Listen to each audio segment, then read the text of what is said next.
goes out to my mother, Beverly K. Jacobs. Thank you for this day, dear Heavenly Parents, that you have given to us. Thank you for this gathering. Thank you for this opportunity to get into your word. We pray for all those that are coming into Israel and that will be in Israel, those far and those that are near. We pray for the healing of our people. We pray for their belief and their faith, for it will be necessary going forward. We pray for all of our protection as we go into your world and into your way. We ask you for knowledge, wisdom, and understanding. We ask you for your grace, mercy, forgiveness. Continue to work within us that we may grow, that we may flourish, that we may obtain everything that you have created us to obtain.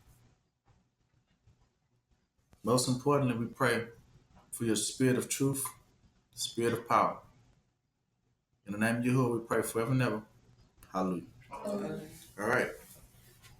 This one is called Breaking, Break the Ice. Break the ice. Oh, break the ice. Mm-hmm.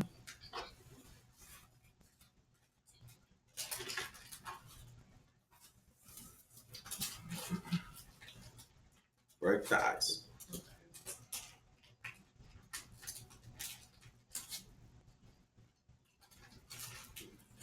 Go to Galatians 4.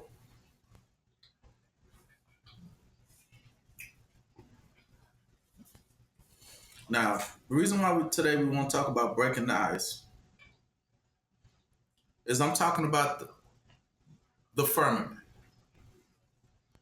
the wall that separates earth from heaven, the same wall that separates one from another.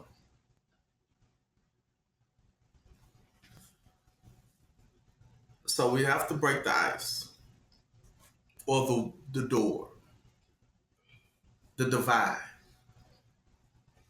what's keeping everything separate from one another, that we may be able to receive all our blessings.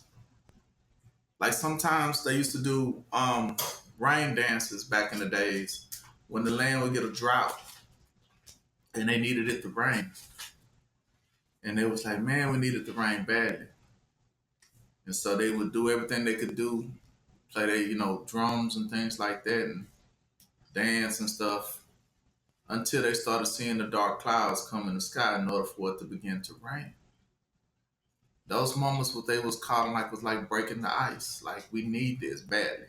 And the clouds being stingy, didn't want to rain, knowing that the world needed rain. So they had to pray harder, dance harder. Uh, uh, but to break the ice is to get those things to come about that you know you need in life. We're going into a age where things were going to be shaping and turning around us and being different and constantly changing. So it's a must that we understand our word from the very foundation in which we are set, or a lot of us ain't gonna make it. So it's high time that you fully understand the reasons why we had to do certain things in order for things to take place. Now, everyone looks around and says, well, how are those things gonna take place? When is Yahusha coming back? And when is this gonna happen? And when is that gonna happen? You know? Because everybody looking for something or something else to happen. When what needed to happen was something that was within. We all been given what they call a spark. But it's time to allow that spark to burn like it's supposed to, and not just keep it into a little seed. Like Yah says, Yahusha said before he passed, he said, unless the seed dies, it can't bear no fruit. It can't bring about no change if it's not willing to die. So before a little seed, before there can be a garden, it all starts from a seed. But that seed can't just stay a seed, can it? It has to be willing to die so that the garden can grow. And it can't be selfish and say, well, I'm just not going to do it. I'm alive now. I'm good. But it could be much more better if we was to let go, couldn't we? And seeing that a whole garden could have been formed, a whole forest could have been formed if that one would just let go. So today, we will show you the things that are necessary for one to have to do, which should have been explained to us a long, long time ago. But these things, Yah decided when he knew the time was right for you guys to understand things.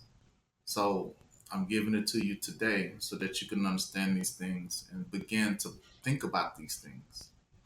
You're really going to have to think about these things in order for you to understand what it is that you are in. Okay? All right. Now we all know, start off with what Yah is. We know that Yah is a consuming fire. Consuming fire. Meaning like a fireplace. Best analogy would be a fireplace. And when you just look into the fire, that would represent looking at Yah. He's a consuming fire. Now every time, consuming means that it burns, but it burns everything that's given to it. So every time you feed it an extra log, it's just going to what? Burn that log too. That's what consuming means. Every time you feed it, you ain't it. Better way. It's fire. Think about it. In a fireplace. Now every time you feed it a log, what happened? Who wins? The log or the fire? The fire. Right? Give it another log. Who wins? Fire. So what the fire, when it says consuming, the word is really converting. So every time you give it a log, it turns the log into fire. So it ain't never changing the fire, but the fire is changing what is given unto it. So you have to understand that's what Yah is. Yah within himself never changes. But everything you give unto it, it changes. Okay? Understand what Yah is. Right? And it's impossible for him to change. So that fire ain't gonna never go out. Even if you stop feeding the logs, he not gonna what? Go out. But as much logs as you give to it, all it does is convert those logs into fire. And what can't stand, like the burning bush, what can stand stays on fire, but what can't stand, what does it do to the log if it can't stand the fire? Turn it to ashes. Exactly, because it can't stand the fire. It couldn't withstand. That is what Yah is. But my friend, even greater understanding is that is who you are. When you begin to understand. So this, Galatians 4. It says, now I say, this is Paul speaking, that the heir, as long as he is a child, differs nothing from a servant, though he be Lord of all. Right? But it's under tutors and governors until the time appointed of the Father. So he's telling you that this is what will represent a child.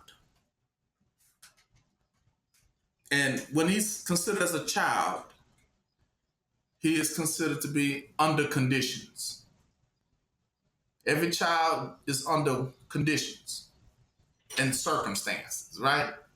What I mean by that is that the conditions is, for my children, I am the condition. And your mother is the circumstance. That's what it means. Every child is born into what? Conditions and what? Circumstances, meaning they have things that rule over them for an appointed time, right? and they have to deal with those things, right? And so it says, is a child. That's what the child means. Being born to circumstances, being born to these things. You got to be in them. Now, sometimes not parents are not always perfect, so that is why they call it circumstances, because the circumstances is that they're not perfect all the time, but yet we still have to what? Give them reverence and what? Obedience, right? So that's why it says conditions and what? Circumstances, right? We all are born to that. That's how it goes. And he says, so they different nothing from a servant. See? Because now they still, a child normally gives their parents what? Respect. And that respect is in the same word as servant. Like respect. And if I tell you how to clean your rooms, that's an order, right? So we go clean our rooms. So they don't, so he's saying the child and the servant in no means they still one and the same. He says, but even though he is a hearer means that child does have an inheritance. Because actually, that child rules over the whole house, right? But when he's a child, the child is treated as what in the beginning? A servant, right? Because he's still a child. Like, we can't give you nothing if you're still a baby, right? We got to wait till you what? Grow up. Exactly. So a lot of things are withheld from that child until the time that child what? Grows, right? Not saying that child, not from day one, those things are already what? Belong to the child. But does the child know it? No. And everything is given for the sake of that child. But does that child know it? No. So parents are given for the sake of the what? Child. But do the child know it? A lot of times they don't. And so that's what he says in verse 2. Even though he be Lord of all. See, Lord of all. I mean, see how that child was really Lord of what? Of all things. Really supposed to own it all. Truth be told. But until they what? Mature. You see what he's saying? Basically, till they grow up. So 2 says, but therefore, so because of that, he is under tutors and governors until the time appointed of the who? The Father. So it is the heavenly parents will appoint the time when it decides that that child is no longer a child, but old enough or mature enough to start receiving their inheritance of things that really do belong to them. You know what I'm saying? And as they said at that time, it's appointed by the heavenly parents. It's not talking about the mother or father of earth. No. That's what he means. Because he considers them at that time just tutors and governors. You know what I'm saying? They just there to, tutor means teacher, to instruct. Governor means to keep them in line. Right? But until the time appointed of the Father. So that means it's not even of the governor to make the decision when the child is ready, and it's not even of the tutor to say that the child is ready. But who normally says when the child is ready? Yeah. Okay? 3. So even so we, when we were children, were in bondage under the elements of the world. So he actually calls those things, tutors and governors, he called those elements of the world. Well, there's another word. Element is the original word for elementary. Like when kids first start going to what school? Elementary. So basically it's school. 4. But when the fullness of the time was come, Yah sent forth his son, made of a woman, made under the law, to redeem them that were under the law, that he might receive the adoptions of sons. So he's telling you, when the time appointed of the Father, see, so it's not of man. When the time is right for a person to come out of their captivity, Yah tells you he sends his what?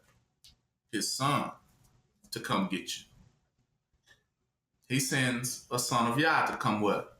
Get you. It's right there. That's when you know you was ready to come out.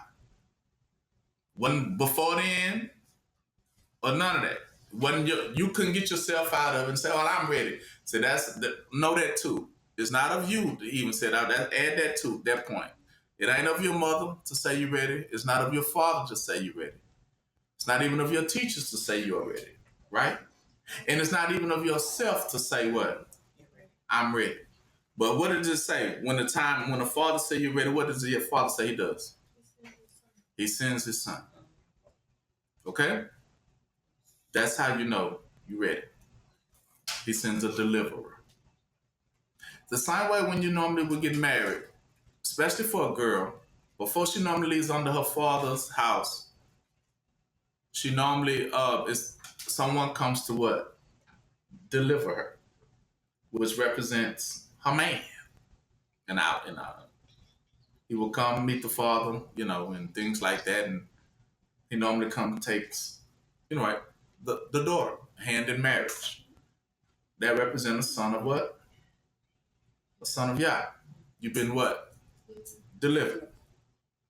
See how it works? So it's not of yourself, but when the time is right, they will appear.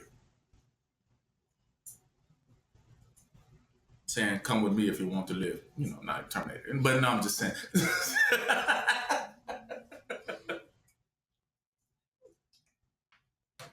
All right. So that's how he says it. So he says to redeem them. 6. And because ye are sons, so that you understand that he's talking about we are sons and daughters of Yah. In the appointed time, Yah will send us on a recon mission ourselves to go save a soul that needs to be pulled out of a situation. That's what he's telling you. Because he says right here, M6, and because you are sons, that's what he's telling you. You are the ones, first of all, it's going to happen to you, and then you're going to realize that you're going to have to do it for someone what? Else. That's what it's telling you.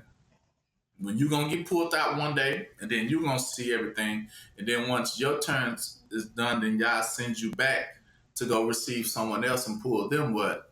Yeah. Out. Exactly. So it's always a chain of events, and it's a continuation of things. It's never for you to say, well, I'm out, and I'm done. I'm good. I got mine. It doesn't work like that with Yah. Once he pulls you out of it, Yah is going to clean you up and then prepare you to go about to pull someone else out. That's why I said beautiful are the feet of those who come preaching the gospel, those who come to what? Rescue. That's why I said beautiful are their feet, because they saying, finally you here. That's what makes it beautiful, like finally. Dang, beautiful are the feet. Man, ain't gonna you too. Or they gonna say, it took you long enough, right?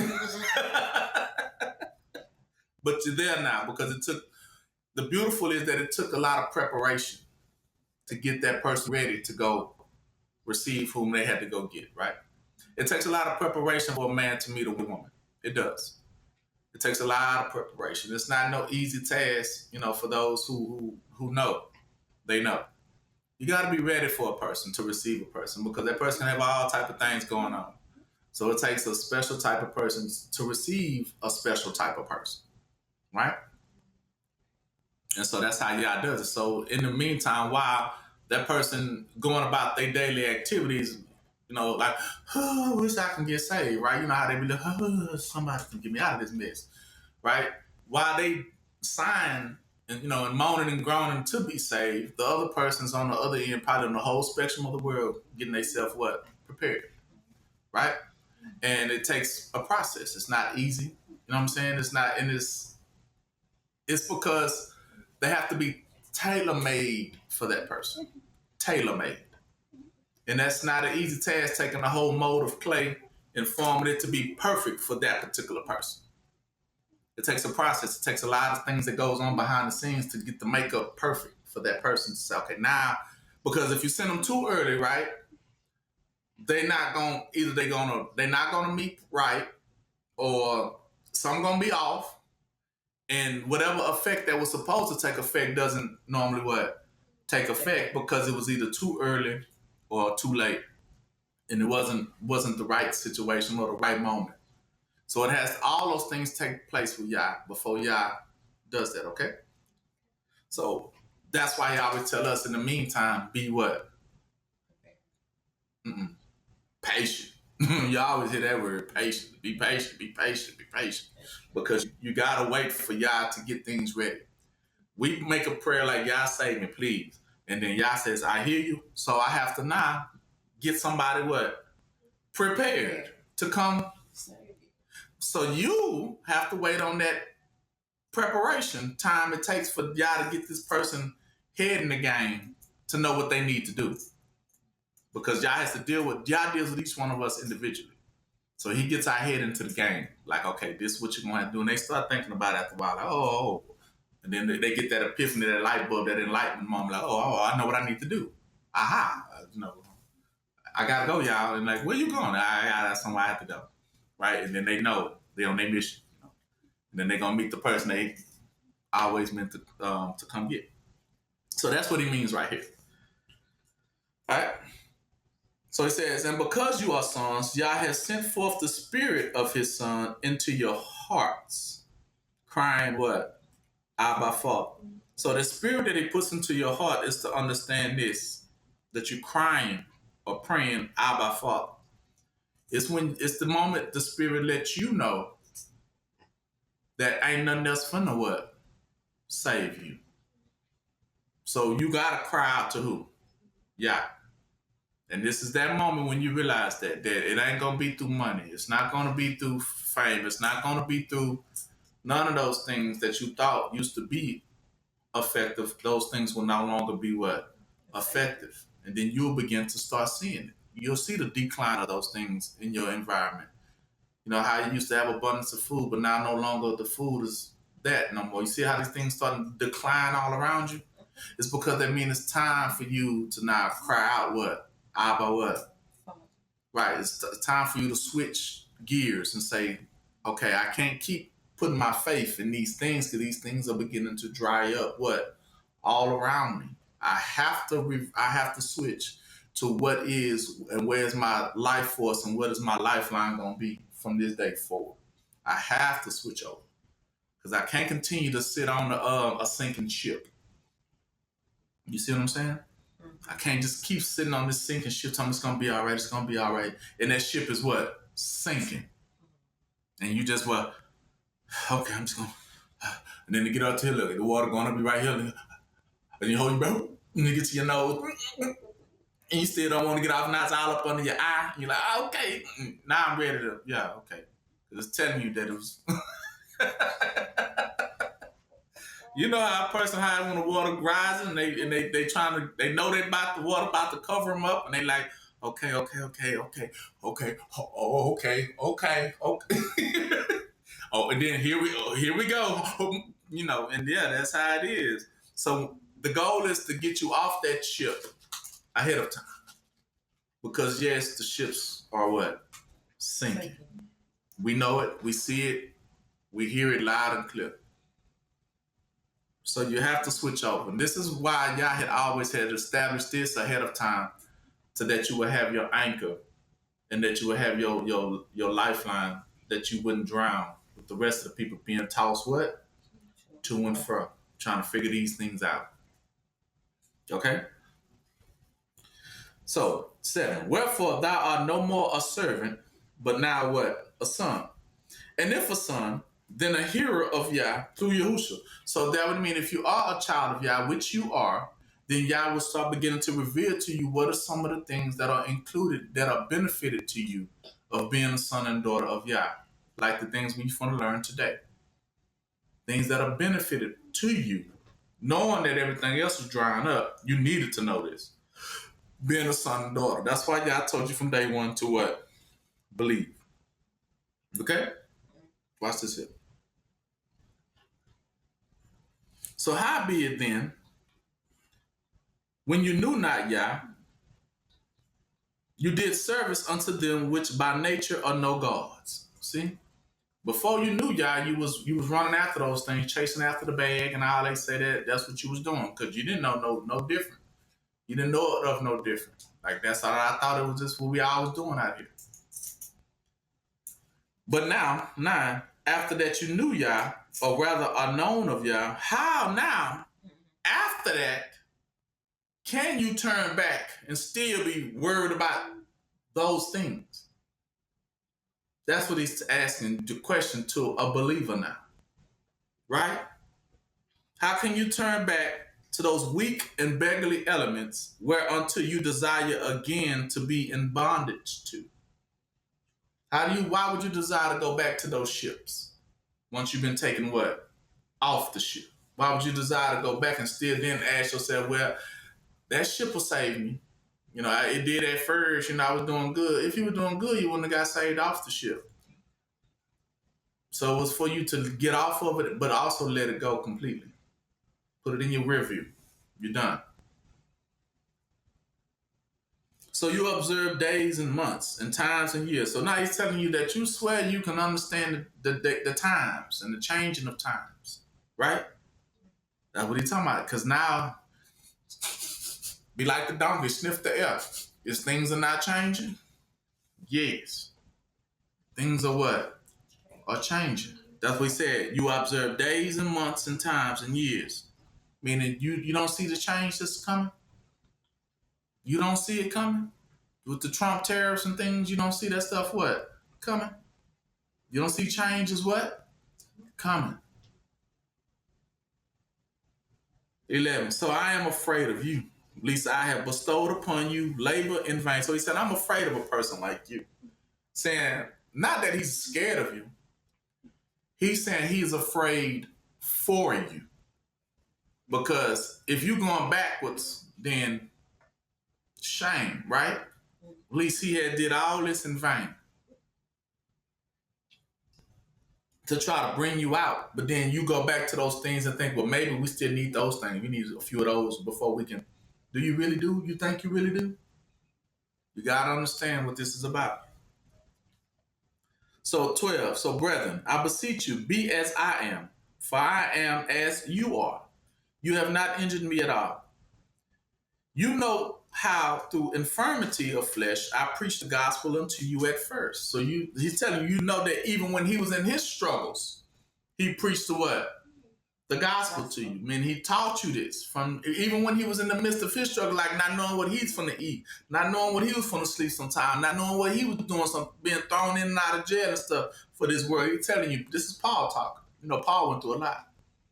So he's saying, even in my infirmities, things I had to struggle with to get this word to you, you knew my background.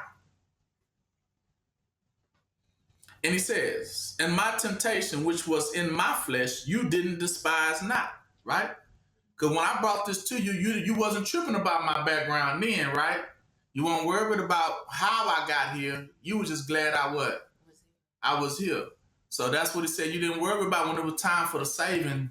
When they came to save you, you wasn't worried about anything else, what manner of way they came to save you, but you was just glad that you got saved.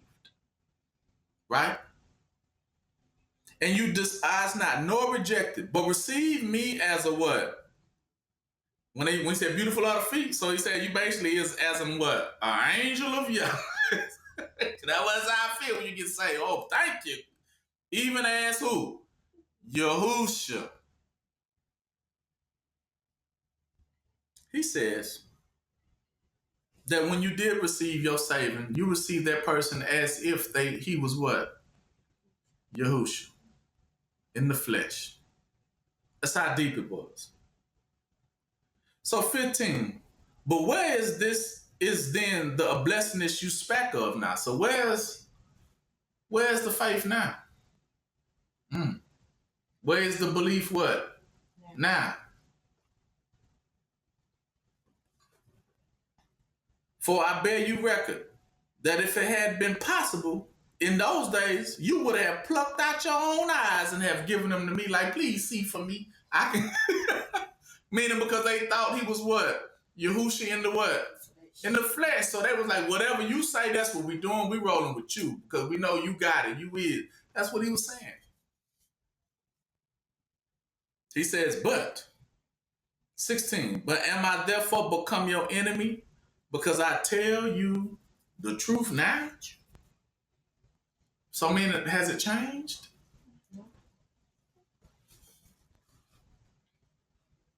He says, so 17. Now, those that you were serving back in the days, think about it. They zealously affected you, but not well. Yeah. They would exclude you that you might affect them. Now, 17 is very tricky to read. But I'm going to tell you what he's saying. He said, they proudly show you their stuff that it could affect you. They gladly would love to convert you. So they zealously advertise what they have to you.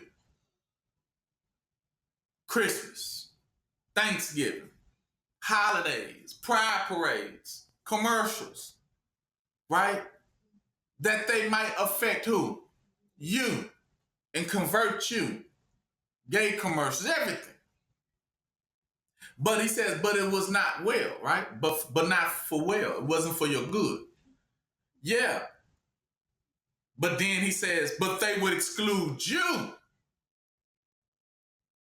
Saying, guess what happens when you begin to learn your truth?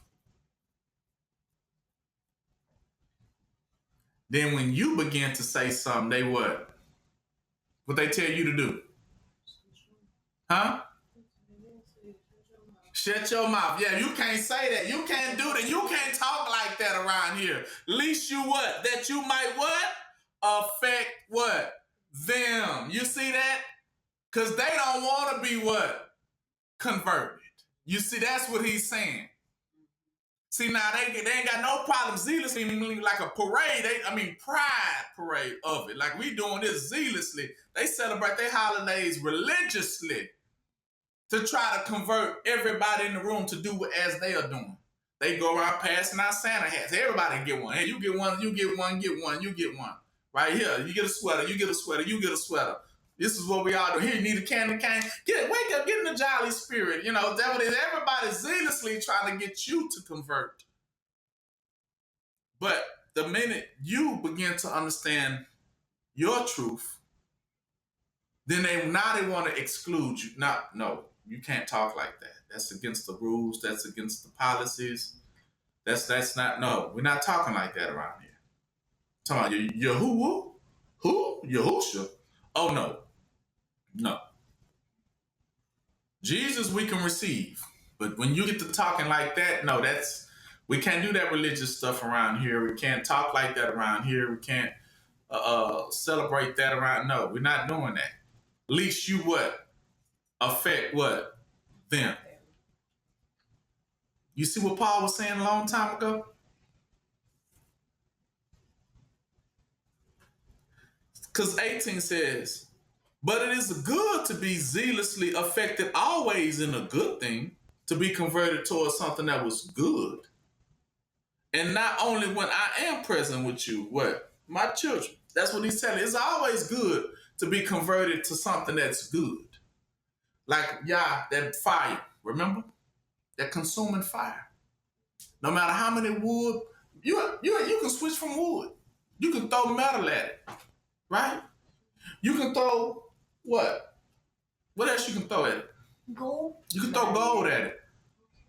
You can throw anything at that fire, but what that fire gonna do? Will it ever change that fire? No. It's not going to, that's what he's telling you. All this stuff doesn't change that fire of Yah. No matter what you throw at it. See, all them Christmas trees and stuff you're throwing at it, you can throw a whole Christmas tree at the fire, it's just going to burn it up and still be fire. Now you understand who Yah is. Those things do not convert Yah. Yah cannot be what? Converted. But why you think they try to exclude you?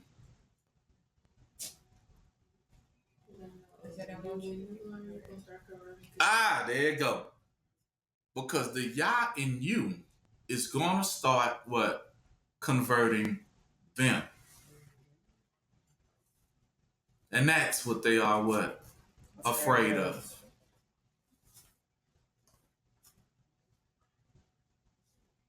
That is what they are afraid of. So, let's move on.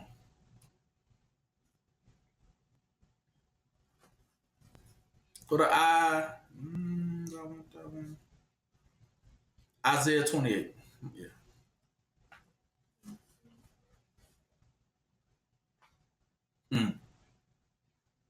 That's why they try to make laws now ahead of time to prevent these things, because they knew it was coming. The devil wanted to quickly establish himself first and then try to close the door behind him and lock the doors. Like, but you can't say these things that we've been saying. Because the devil knew that everything that the devil brought to the table, whether it be religion, holidays, and anything, those things were a lie. So he promoted those things heavily. But when truth came in, now they said, uh-oh, we can't talk like that. Can't speak like that. Because they know you have Yah. And they know Yah is a what? A converter. If anybody knows what fire is, you better understand fire is this thing right here called a what? A converter. The fire is what? A converter. A converter. Anything you throw to fire, you run it through fire, and what comes out from fire has been converted. Whether it be ashes, right? It's been converted. I'm telling you the truth. Whatever you run through it, as on the other side, whatever comes out of the fire, that's what it's converted to. But he calls us precious. Why? Because when we go through the fire, we come out, we look like what? Gold. See, we didn't turn to ashes when we went through the fire. We came out as gold. Purified. Untainted. That's the difference.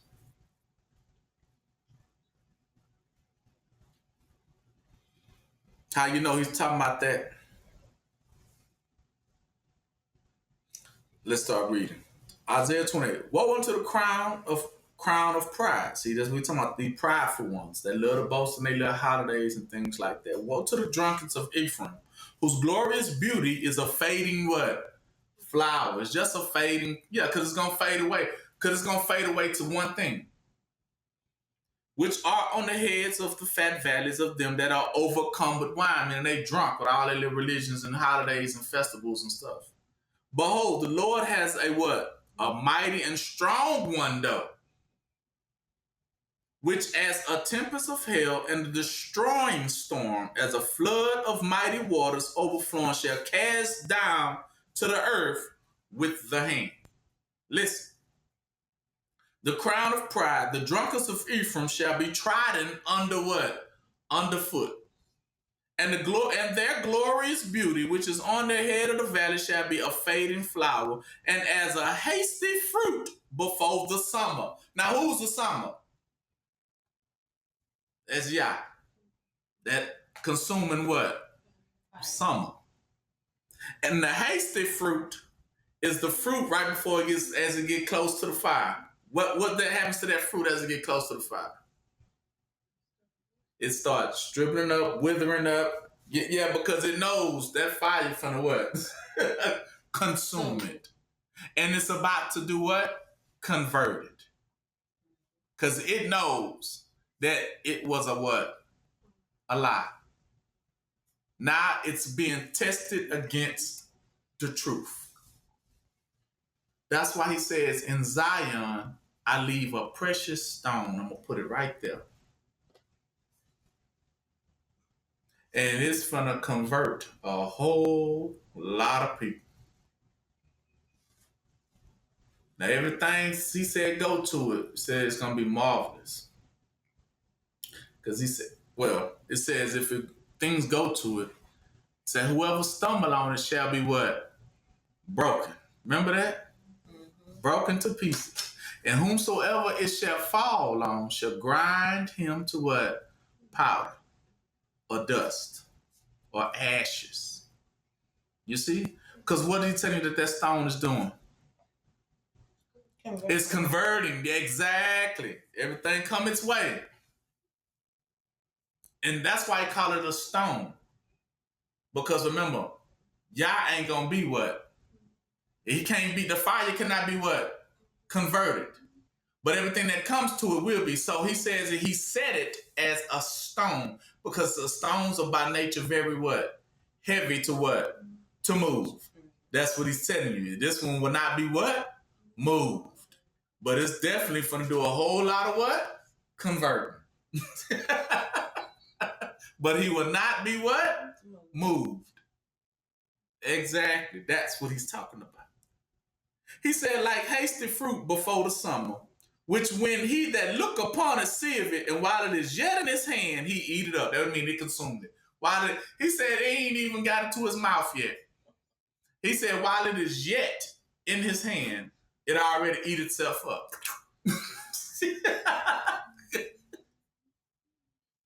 You see that? That fast, because it knew it was a lie. When it would try to tangle with the truth, it was a wrap. It sucked up and get up out the way.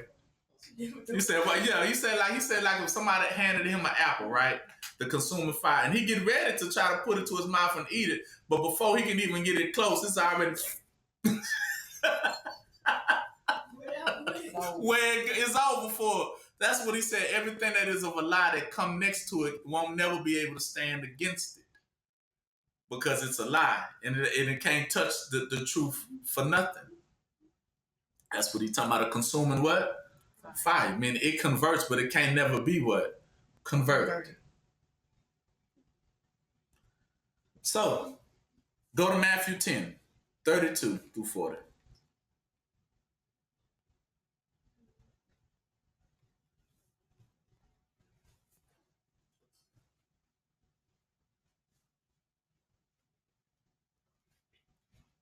Mm-hmm. Matthew 10, 32.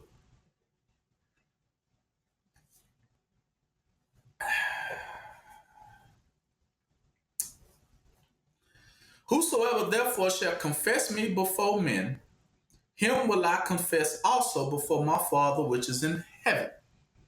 So him that will confess me before men, him or her that will willing to what? Confess mean tell the what? True. About me to my people, him will I confess before my Father which is in what? Heaven. But whosoever shall deny me before men, meaning be refusing to tell his people the what? Truth, him also will I deny before the Father which is in heaven. So, 34. Think not, Yahushua says, that I am come to send peace on earth. Okay. Think not that I come to set peace. Nah, baby, because guess what? The peace is already set. That's why he said, think not that I come to set peace. No. For them who got peace, they already have it. He set them with the seal. So now, guess what? Think not that I come to send peace on earth. Now, in this peace he was talking about on earth, he was talking about to everybody else, not to the elect. See, that's what he's telling you. Think not that it's going to be very peaceful for everybody on earth. No. Because I'm trying to share with you what's going to happen. I come not to send peace, but a what? A sword. For I am come to set a man at variance against his what? Father. And daughter against her what? Mother. And a daughter-in-law against her what? Mother-in-law. And a man's foes shall be they of his own household. Oh, so y'all want to know what that means? Michelle, what does it for mean? I don't come to send peace, because everybody chilling right now. But they don't understand the spirit of Yah.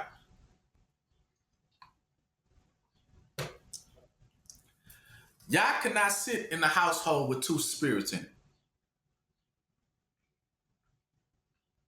It's not possible. So because of that, he sends the sword. Now the sword is the word of Yah, which is the word of truth. It is the spirit of truth. It is the power of Yah. What happens is, it could be your son or your daughter who end up catching what they call the what? The spirit. Now, what happens once that child has the spirit in his own or her own household?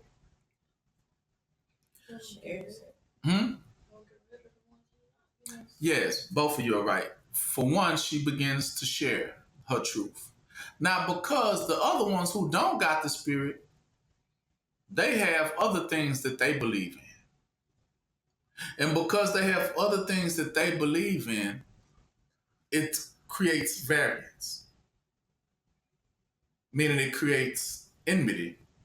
Or better yet, it's the beginning of a battle. Because two do not believe in the same thing. He says, I come to set a sword. So what's going to happen is, everything that's not the word of Yah is definitely getting lined up and prepared to go against Yah. That's what I told you. Remember, you say vengeance is what? Yes. It's Yah's. So he's going to set everyone to battle. That's the thing. Nobody's getting out of this. No one. So everybody, that's why you start noticing everyone's buying stuff off the shelves and stuff. Now you're starting to understand why. But ain't nobody finna get out of it. It's finna be a battle. It's finna be a war. Now those who have peace are already set on earth as stones and precious stones, which people have had an opportunity to meet them. Like, okay, that's one. They can kind of see who it is. Okay, that must be one right there. Right? How did he say you will know them? Because they will have what in the room? The only one that's gonna have what? Spirit of what though? Truth and what? It's one thing that they gotta have in order for them to be able to battle. They gotta have peace. They have to have peace. So it's because that one who has peace, only way a person can have peace is they have to have what you said. Then they must have the truth. Because it's truth that's keeping them peaceful. So it's something they know that's keeping them at peace. But me over here, I'm steady wondering and worrying about stuff.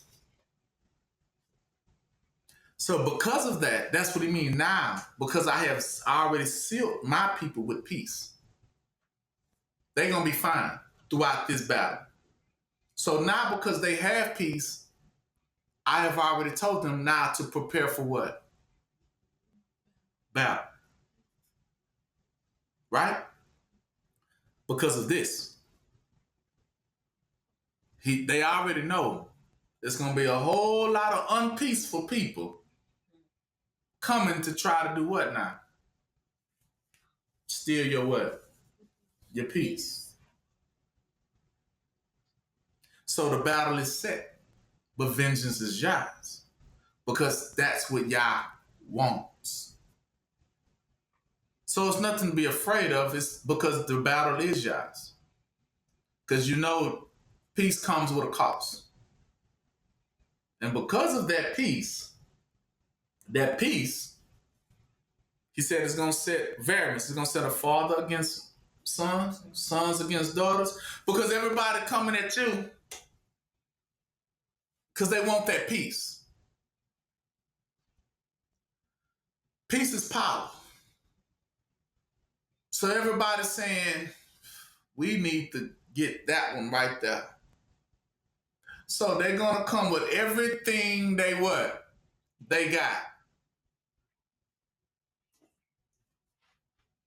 Like Goliath came to David.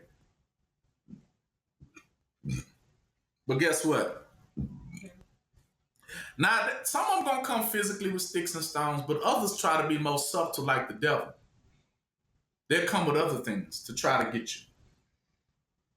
They'll try to come with holidays, policies, new rules, new laws, new things we must do. We all have to abide by. And they trying to do what? New ideologies, new philosophies. And they're going to try to battle you with those things. Hear me? They're going to try to battle you with those things. Saying this, well, I was raised like this. And the way I was raised, that's the way we all are going to be around here. But guess what? That's what that stone is for. You're going to bring that same old, well, I was raised, and you're going to bring it against that stone. But that stone only know what? Truth. That's it. And because you coming with what I was raised with, that's the same thing as Goliath coming at David. You coming to him with all your ideas and philosophies and ways that you, things you learned and grew up on. But y'all is only concerned about one thing. What is that?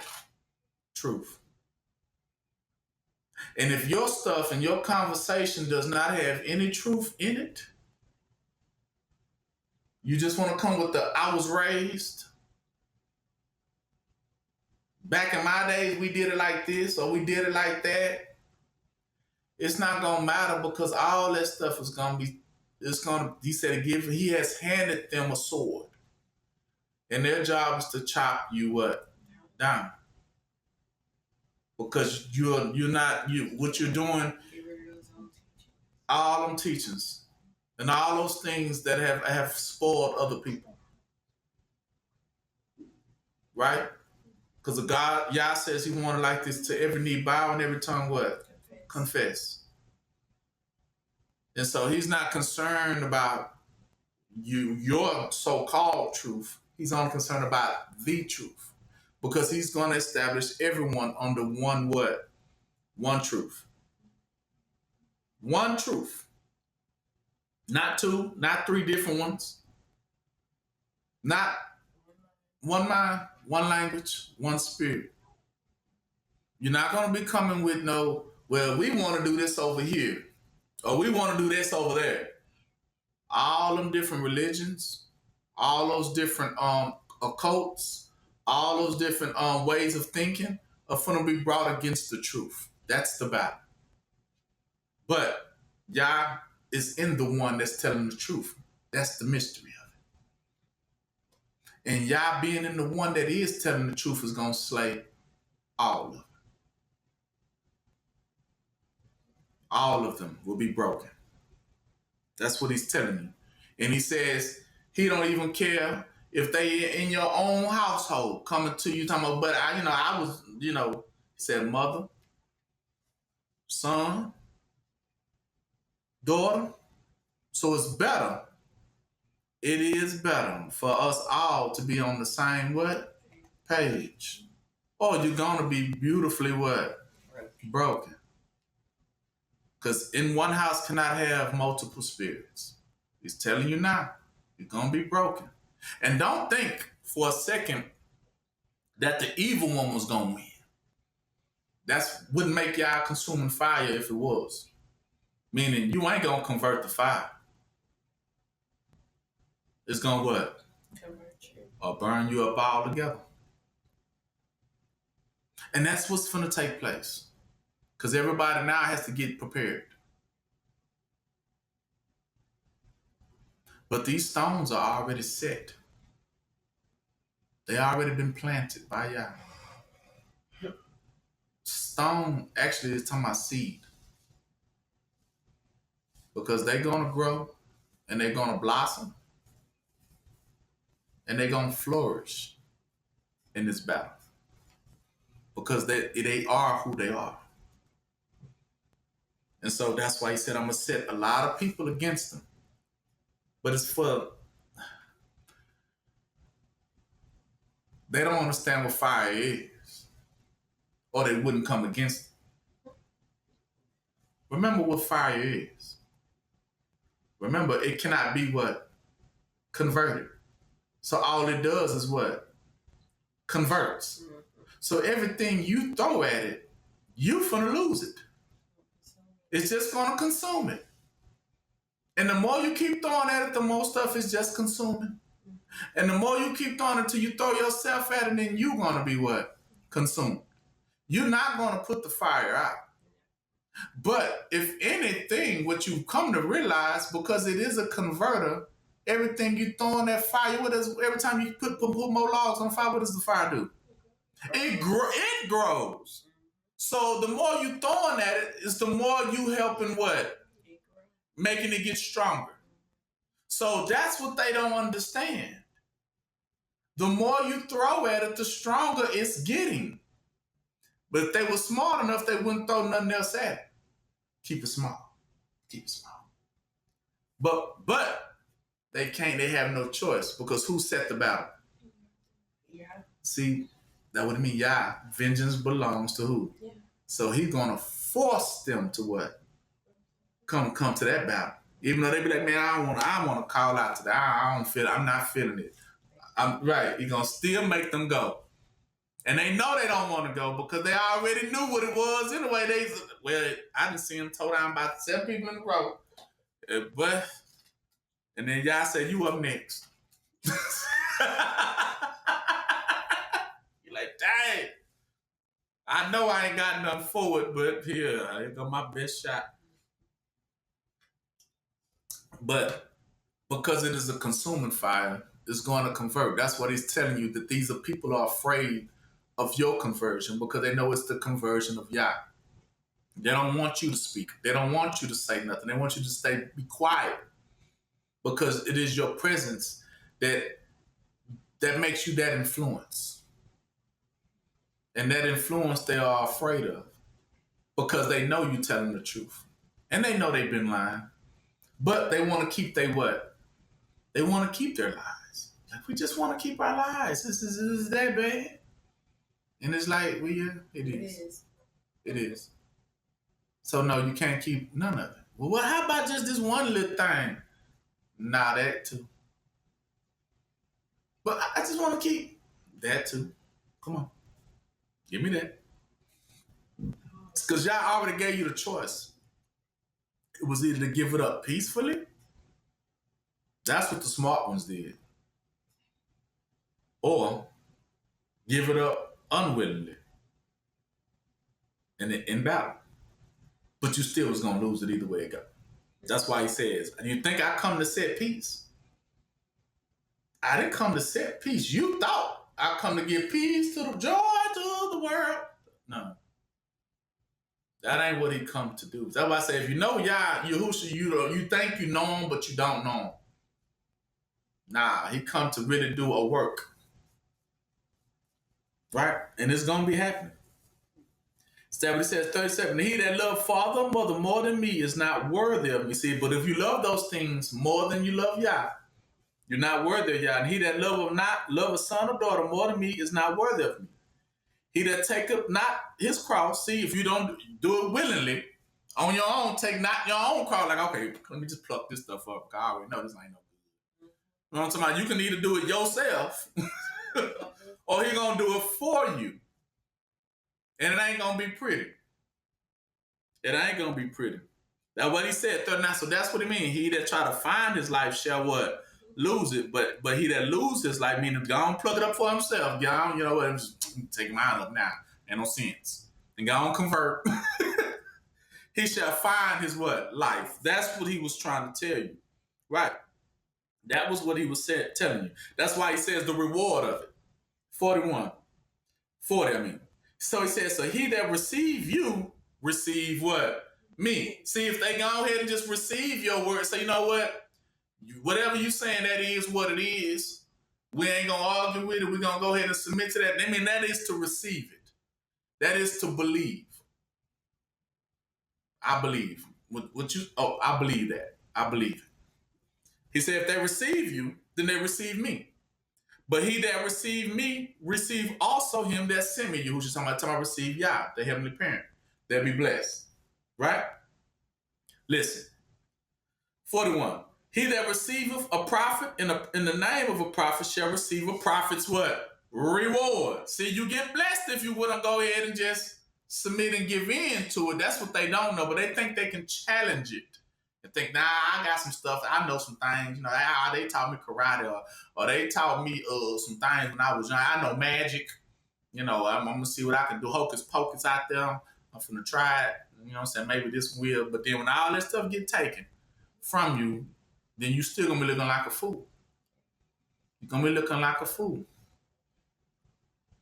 He says, but whoever submits receives a reward. And he that receives a righteous man in the name of a righteous man, see, he's a converter too, shall receive a righteous man what? Reward. See, and whoever shall give to drink unto one of these little ones a cup of cold water, only in the name of a disciple, verily I say unto you, he should by in no wise lose his what?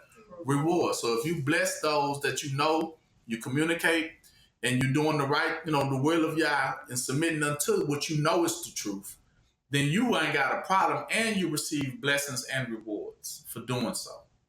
But if you fight against the truth, you're only going to damage yourself and hurt yourself. It's not meant for the truth to be moved. Truth is truth. It is yesterday, today, and what? Forevermore, meaning it cannot be converted. You can try to wipe it away. You can try to rub it away. You can try, whatever. You can throw glitter on it. You can throw sprinkles on it, whatever you want to do to it, but it ain't going to change. Go ahead. Okay. All right. Now, because of that, go to Matthew 13:15.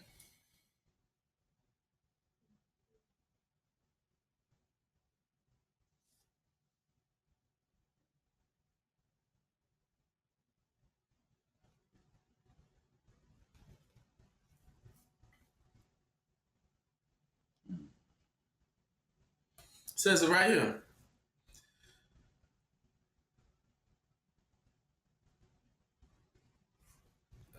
No. Start at 11. Matthew 13:11. Gotta start there. I'm sorry. But that's exactly what we should have started at. He said, because it is given unto you to know the mysteries of the kingdom of heaven, but to them it is not given. So what is he telling you right there? See, unto the sons and daughters of Yah, it is given for them to understand the truth. And the truth is given to them. That is their peace. Because once you know the truth, you know ain't nothing going to move you. So that's their peace. So he says, to you, I'm going to give you the truth. Truth is a mystery to everybody else. Nobody else knows what the truth is. That's why they run around with everything else but the what? But the truth. That's why he says, so the mysteries of the truth, kingdom of heaven, I'm just going to give it to you.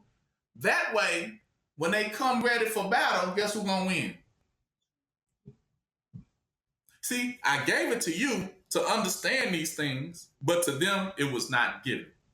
So he let them go grab everything else off the shelves. Okay, we're going to buy this, buy that, go buy that. But he said, lean out upon your own what? Understand. See, that's what they did, and he already telling you what's going to happen. He said, I give it to you. It's a gift. Because I want to see them broken by you. So I'm going to just give it to you, plant you right there, and say, have a good day. Good hunting. Right? And they're going to come one by one. They're going to come in waves. They're going to come by the numbers, but you're just going to see them all get converted. Because they're not going to convert that fire at all. Watch. He says, so for whosoever 12 have, see, because of this, that variance, whosoever have, to him shall be given. See? Whoever has the truth, him shall be given what? More truth. And he shall have what? More abundance. And whosoever who have not, from him shall be taken away even what he has.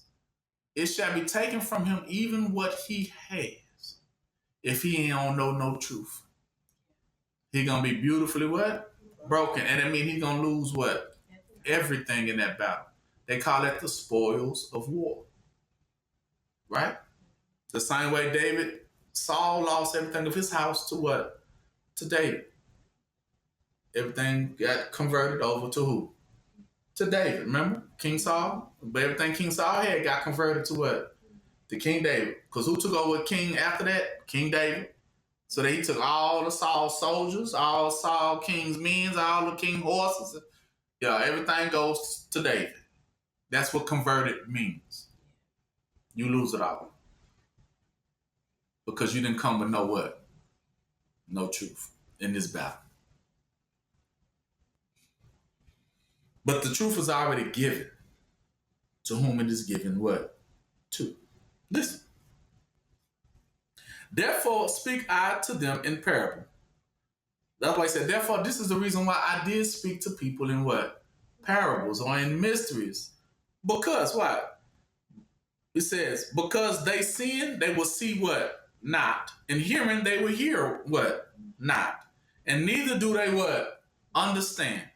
And in them is fulfilled the prophecy of Isaiah, which said, by hearing you shall hear, and you shall not understand. And seeing you shall see, and shall not perceive. For this people heart is waxed gross, and their ears are dull of what? Dull of hearing. And their eyes they have closed because they tired, right? Their eyes they have closed. Lest at any time they should see with their eyes, and hear with their ears, and they should understand with their heart, and they should be what? Converted. And I should what? Heal them. But blessed are your eyes, for they see, and your ears, for they hear. For verily I say unto you that many people, prophets and righteous men, have desired to see those things which you see, and have not seen them, and to hear those things which you hear, and have not what? Heard them. That's what he's telling you. To you, it be granted to hold, to contain the truth. But these are the things that you contain within that truth. And even when we say truth, it's a package. Meaning, only those who know truth know what's actually in the word truth, what's in the suitcase. Well, because see, that's another mystery. When you hear the word truth, you thinking you heard everything that's in the container. But actually, all you see is a what? A container. You don't know what's inside the container. When I tell you the word truth, do you know what's inside of truth? In that container? See, that's the thing. That's what it means. We speak in parables. Things that you think you know, you really don't what? Because you can just hear a word, but you don't know what the meaning of that word is. You don't know the contents of that word. That's what he said. But those who know, to whom it is given. I know in the container of truth is actually what you consider what? Eternal life, and what is contained in that truth, that suitcase? Eternal judgment. So we know that both are contained within them. So that means we know in truth is the battle. We know the battle is contained in that truth. So when we say we know truth, meaning we do know what is, what was, and what is to come. See, that's what truth means. But if you say you know truth and then know that all that is within truth, you didn't know truth. You just heard a word. You just heard a word. Oh, he know the truth. But yeah, truth, you hear me? You might want to write this down. Inside of the word truth contains eternal life, eternal judgment,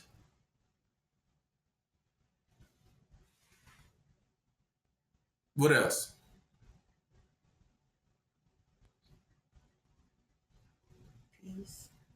Peace. And the conditions of battle. To know the past, present, and what? Future. And future. All of that is contained in truth. So if you say you know truth and don't know that all that comes with it, then you don't know what? Truth.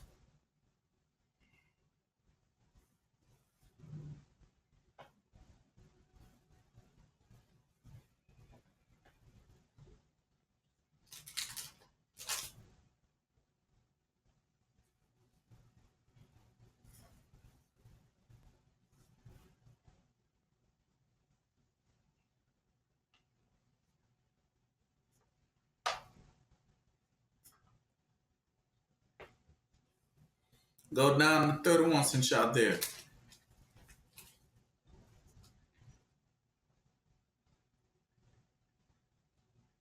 It says, a parable.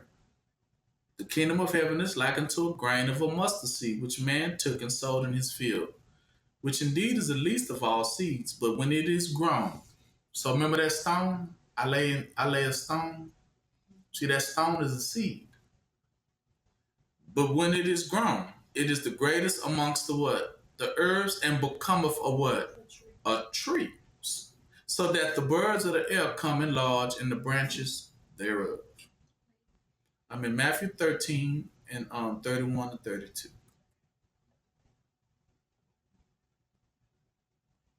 Telling you that stone actually becomes a whole seed, which is a seed that's actually just the beginning of something great. Okay? Watch this here though. Since we're there. Now, we talking about the seed. So let's open up the seed now. See what's within the seed of faith. Say if you had a mustard seed. Go down to 54. Matthew 13 and 54.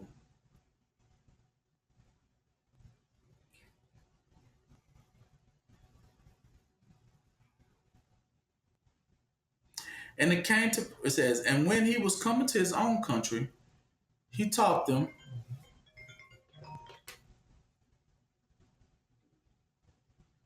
in their synagogues, in so much that they were astonished and said, where have this man this wisdom and these mighty works?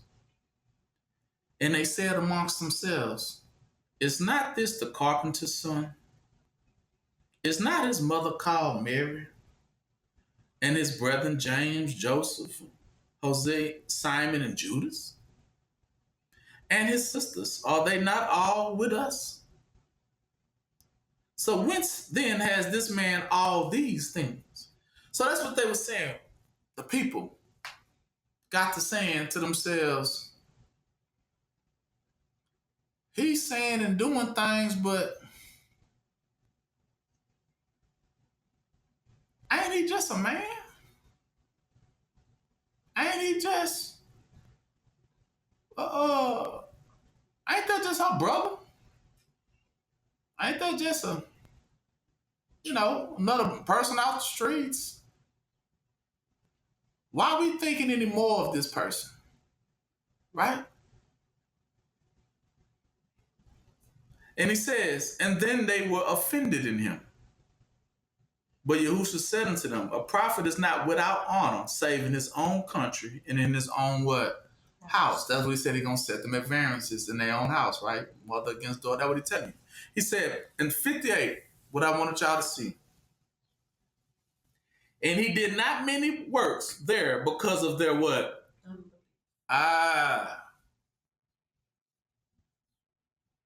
Because one minute they looking at everything he's able to do, and the next minute they questioning it. And he says, so because of that, not many works there could he be do. Meaning many what? Miracles. Meaning he could have did so much more than what he did, but it was because of what? They were unbelievers.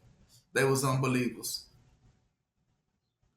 See, that's the thing you have to understand in this walk. That you gotta believe. But you gotta believe whom they send. Watch this here.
Okay.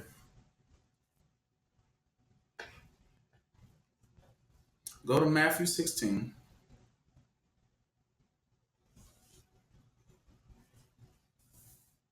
and start at 13.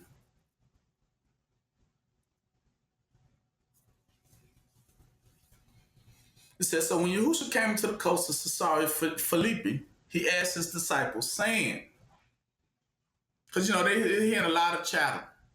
He's doing miracles, he's doing works, he's doing things now. So it's a lot of chatter, it's a lot of people out there saying this about him, saying that about him, right? So he says, so who do men say that I, the Son of Man, am? He asked the disciples, who do they say I am? And they said, well, some say that you are John the Baptist. Some say you are Elijah. And others say you are Jeremiah or one of the other little prophets. So he says, okay. He said unto them, but whom say you that I am? Who do you say I am? Now, because this comes down to a matter of what? Belief. Belief versus unbelievers. So he asked his disciples, who do you say I am? And Simon Peter answered and said, thou art the Messiah, the Son of the living Father. That's who you are. We've been around you. We've seen you. We know what you do. And we don't question it. We know who you are. And 17 says, and Yahushua answered and said unto him, well, blessed art thou, Simon Barjona, for flesh and blood have not revealed it unto you, but my Father which is in what? Heaven. And I say unto you also unto thee, that thou art Peter, and upon this rock I will build my what? Church. Upon this rock I will build my church, and the gates of hell shall not prevail against it. Build. Building takes stones. Brick by what? So he says, I will build it brick by brick based on what do you what? Believe.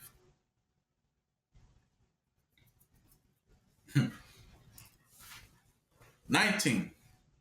And now because of this, I will give unto you the keys of the kingdom of heaven. And whatsoever you bind on earth shall be bound in heaven. And whatsoever you shall loose on earth shall be loosed in what? Heaven. See the key? He said, now this is how Yah was going to establish his church. Based on the belief. You had to believe. You had to what? Believe. What did they have to believe? Yeah. That he did send Yahushua, right? And that he was what? That he was Yah in flesh to save them. And that he did come to save them. Through Yah. So they saying that Yah in heaven did send him from heaven to earth to save them. And he said, now do you believe this? And what did they say? Yes. Peter says what? Yes. I believe. I'm a believer. Because I tell you now, if you don't believe in miracles, then they can't take what? Place. If you don't what? Believe in miracles. The problem with us is that we don't believe in what? So we don't believe. That's why he asked them, who do they say I am? Oh, well, we say, well, you might be, they say you probably this person or that person, or you something. We just don't know, well, they don't know what to call it right now. They just don't. But he knew they knew what to call it. That's why he said, okay, now what do you say? Because I want to see if you're going to say the same thing they said as unbelievers, trying to go all around the point. What do you say I am, though? And they said, well, think of Peter at that moment. He said, man, before I met you, I was down and out probably, in a rut. And I prayed probably for somebody like you to come. And when you came, you rescued me out of my mess. And not only did you rescue me, you took me with you and showed me a lot of things that I didn't know concerning earth and heaven. He taught them, yes, exactly. He was taught more than John the Baptist was teaching them. It was like, man, we really learning some things out of here. You gotta be heavenly sent. That's what breaking the ice means. The ice between heaven and you on earth. Can y'all really send somebody from heaven to break that ice to come down here to me to help me in my time of need? Is it truly possible? The question you have to ask yourself. Can you believe that? That you can pray and Yah did send you a deliverer as you prayed for one. Peter couldn't do nothing but confess and say, I believe. Because I see it. I don't know what they say they see, but I know what I see. Yes, you are the son, meaning sent from the living word. Yeah, we know you are a son of, we know it. Ain't no if and a but if you from heavenly, we know, because that's all you talk about. We know. And I'm not under no misillusion. I'm not under no contradiction, and neither nor do I struggle with it in my mind to know you are who you are. I know you are. And I believe. And I ain't gonna let nobody come in and change that up or switch it up or reconvert me. That type of faith, Yah says, now this I can build a church on. What do you mean, church? What does the church consist of now? One person. So he's telling you, for as many as can believe, can become what? John 3.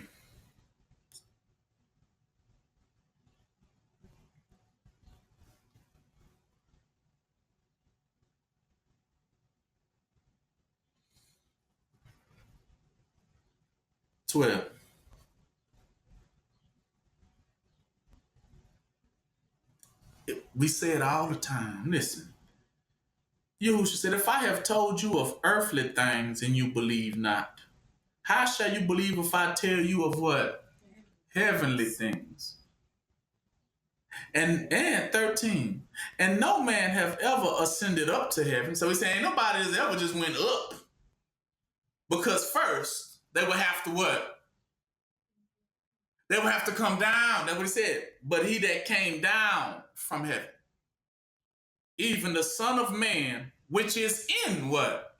Heaven. See, being of the Father, those can ascend back to the what? Father, because we know they came from the what? That's what he was saying the whole time. You got to know I'm going back to where I came from. You got to know this. You know where I came from because you know why? I don't have the same conversation as those you know that are down here, do you? So that's how you know where I'm from. That's what he's telling you. You got to know these things because the conversation tells you. If I talk to you of earthly things, that's a conversation. But if I'm talking to you about heavenly things, you still don't get it if I'm able to show you heavenly things that you yourself couldn't even unlock. And nobody else could unlock it to you to make you understand these things. We said, I give you the mysteries of the kingdom of what? Heaven. He said, I will unlock these mysteries for you. Things that do go on in heaven. I will reveal to you on earth. But it takes a person who came down from what? Heaven to reveal it. That's what he's telling you. Ain't nobody from earth already know these things. They don't know what? Nothing. Because he said, I ain't. How you know? Because y'all says, I ain't gave it to them.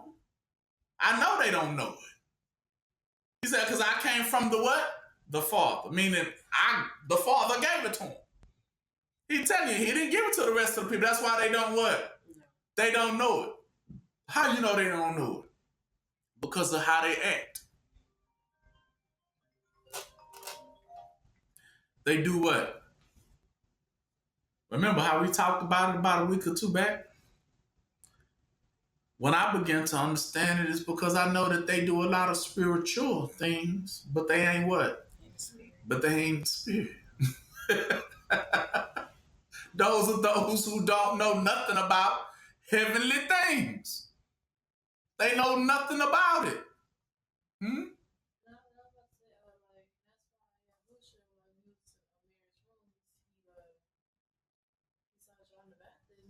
That's why he had to do it because he came down from heaven too. Exactly. That's why he had to. They was of each other. They knew each other.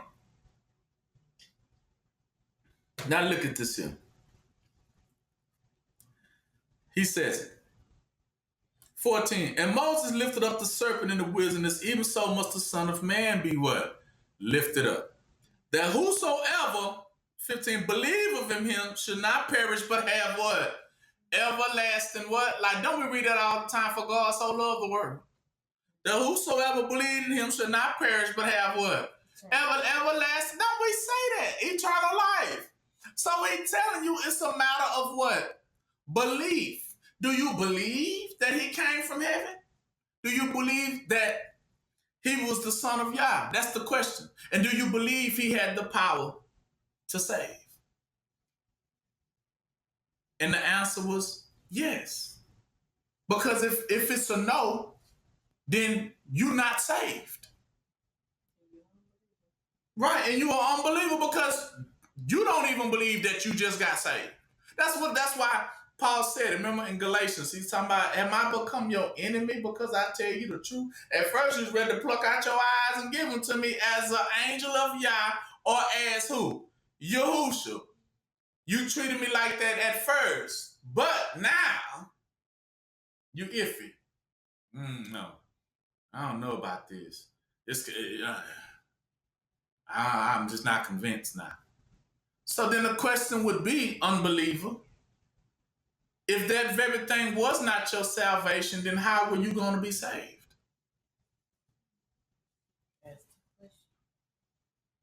So if you believed in him at first, when he first saved you, then you must continue in that what? That belief. That's what he's telling you. That's why he asked him after amount of time, now, who do you say I am? Because I've been with y'all for a little bit now. Because at first you was very probably excited to see me, ooh, we saved. Remember, say, you're the Messiah. But now, a little time that passed, what do you still think now? Right? That's what he's asking. Do you still got that same belief from the very first time you got saved? That he could do anything? That he could perform any miracle? That he had the power to break you what? Free? Or do now? I don't know. That might be impossible. I don't know who it think he is. But then, Yahushua gave him a little secret in that last passage I read to you. But he said, but because of their unbelief, he couldn't do many what? Miracles. So, his miracles was directly connected to their what? Belief system. You hear me? His miracles were directly connected to their what? Why? Now, this is the question. Why you think he only picked 12 out of all those people?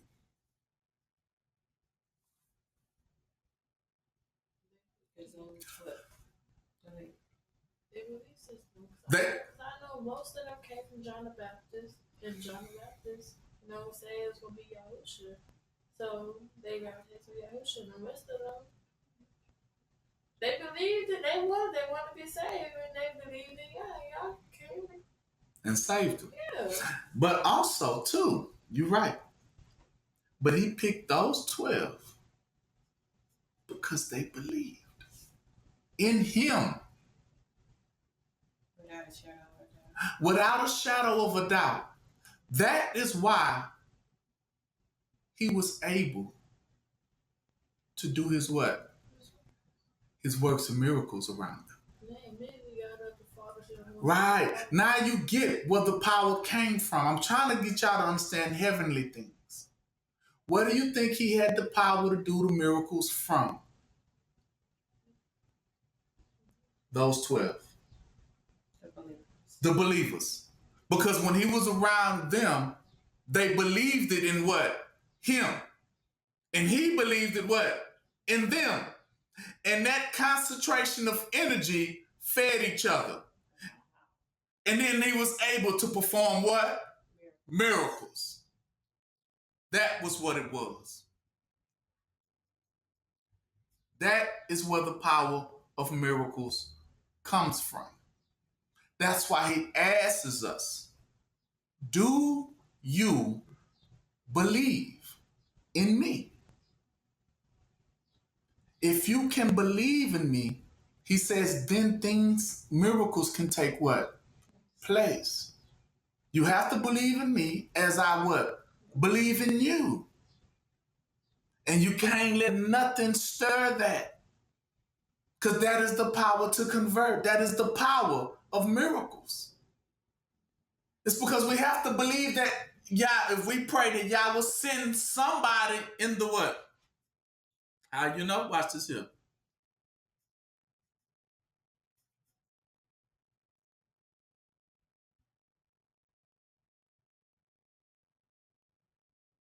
First John 4.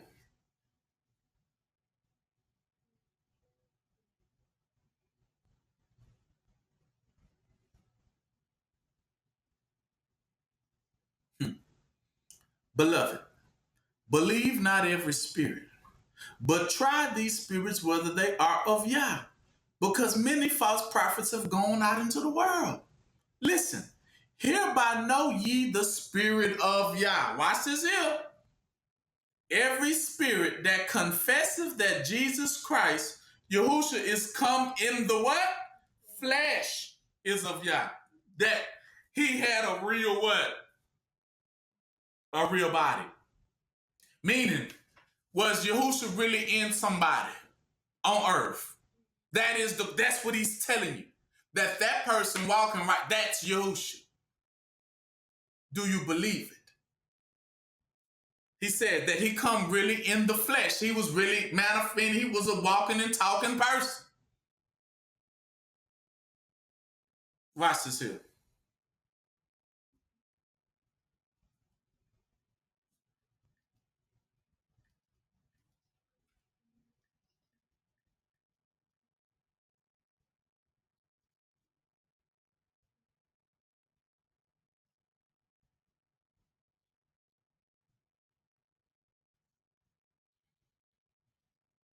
This is here.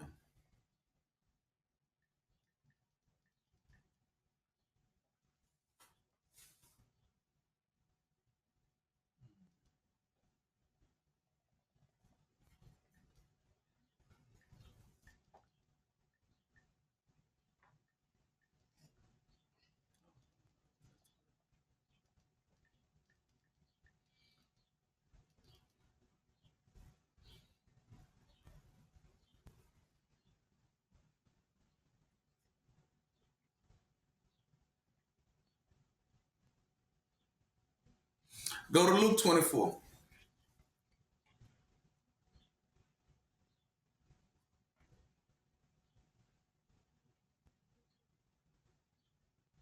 Luke 24 and 36.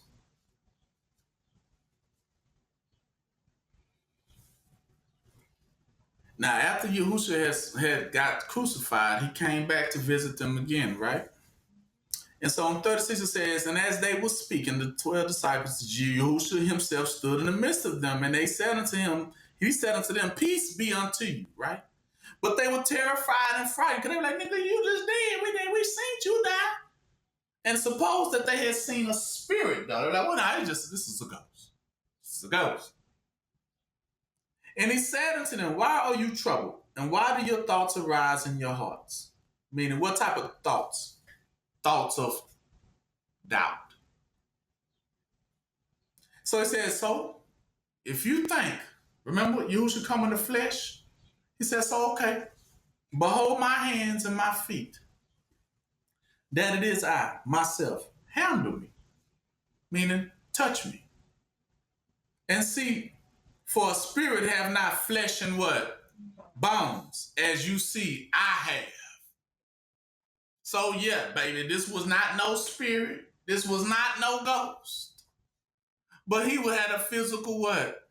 A physical body. You see that he was really here on earth performing miracles and what? Works. But it took a level of what? Belief. Now, how do you know? Go to Matthew 18.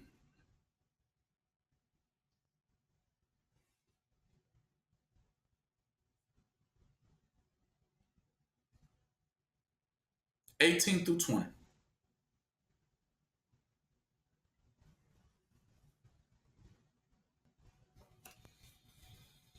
He says, so verily I say unto you, whoever shall bind on earth shall be bound in heaven, which we read at first. And him whoever shall loose on things on earth shall be loosed in heaven. So he's going to give you now what that means. And again I say unto you that if two of you, two or more, look at this power right here. If two or more of you shall agree on earth as touching anything that they shall ask, it shall be done for them of my Father, which is in what? Heaven. He says two or more, if you touch and agree. Meaning if two, all it takes is two people to agree on anything,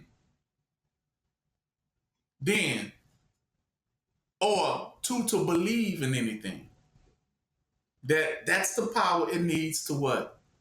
To work itself out. That is all it takes. That's just like a man and a woman said, let's make a baby. Right? That's all it is. To believe, they can come together and that baby can what? 9 months later. And that baby gonna have flesh and what? Bones. That came from what at first? What did it come from at first? When the two were just thinking about it. It came from a thought, an idea. And those two ideas put their idea together and they both agreed with that idea and said it can be what? So. And it came what? It came about. This is how miracles take place, my friends. And that's a baby or what? A miracle. Listen. 20. For where 2 or 3 are gathered together in my name, there I am in the midst of them. That's what he's telling you. I am there. All you have to do is touch and what? Agree. Touch meaning we both are together with this one thought. That's why he asked the 12, who do you say I am? If you can believe in me, and I believe in me, then I am who you say I am. And in that, the miracle can take place. Also, when two agree on anything, now you begin to understand how he was doing his miracles. Because he would go to a person that was blind, or a person that was mute, or a person that was withered of the hand. And he would ask them. And they would agree. I know you can heal me. I believe you can what? Heal. And he says, I believe too that I can heal you. And when those two touched and agreed, the miracle what? Came about. All it took was that person. That's why he only went to those who he knew would what? Believe. Because that's what they said. Oh, Lord and Savior, we know you got the power to heal us all. So they believed it in him. And because they believed it in him, he was able to perform the miracle for them. But they had to what? Believe. Because if they didn't believe, could nothing be done for them. That's why you see a lot of people struggle now, because it's really they are what?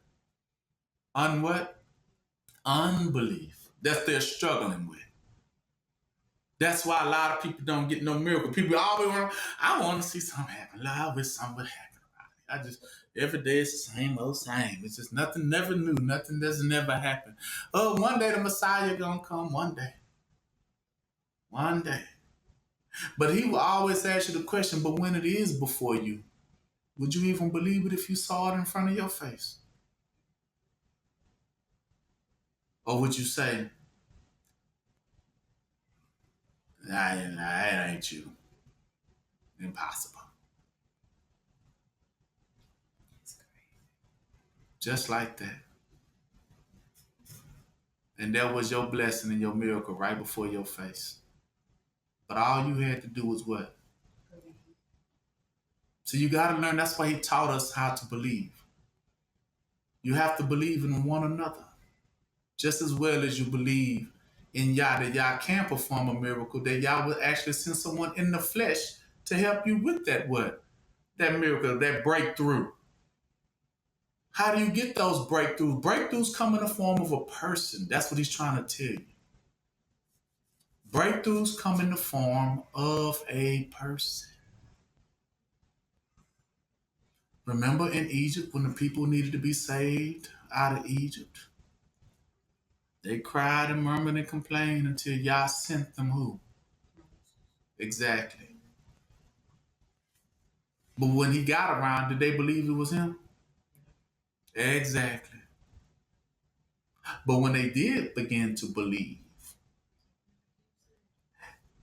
but then you also begin to see the type of miracles Moses could what? Perform. It just took the matter of the people to begin to what? Believe. When they got at the Red Sea, everybody looked at Moses. What you gonna do? Right? So then it was that type of belief he needed to open the Red Sea. It was that type of belief. Because they knew, well, we finna die. And everybody, Mo, you brought us here. What you gonna do? I bet they believed that moment though. Because they had to. They had no choice, didn't they? Is either believe in him or what? Or die. Believe or what? Or die. It was no other way to go. So at that moment, they all had to, he drew the energy from all of them. That's what they're talking about, that energy they're talking about. It's the energy of belief. That energy can be used to perform a what? A miracle. It actually can. That's the power of the miracle within us. We are energy sources. It's but they always taught us is what you put your energy what? Into. Exactly. But we always find ourselves putting our energy into what? Silly stuff and things that have no vain things, and it's not gonna work out a miracle for you. But you gotta stop putting your faith and energy into those people who really can help. That is what Yah's been telling us all along. Why everybody's looking to be saved. What we gonna do? What we gonna do? What we gonna do? What we gonna do? What we gonna do? If the economy's falling, everything, what we gonna do? What we gonna do? Some people still putting their faith in what? Money. See how we putting our belief in things that cannot save. But what can save?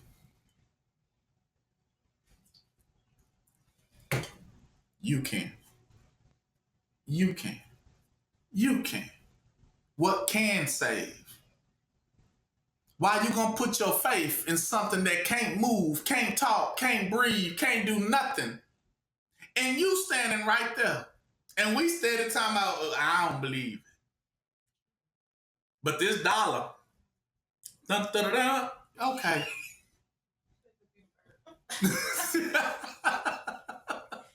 Right? We looking at the dollar like, get up, dollar, do something.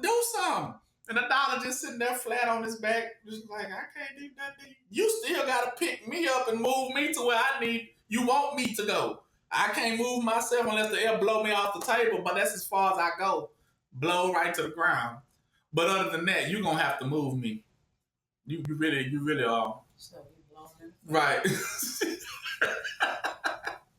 But we won't that's why they love to try to brand us. They love to brand us to take away the power and say, that ain't you who did that. That was Gatorade right there.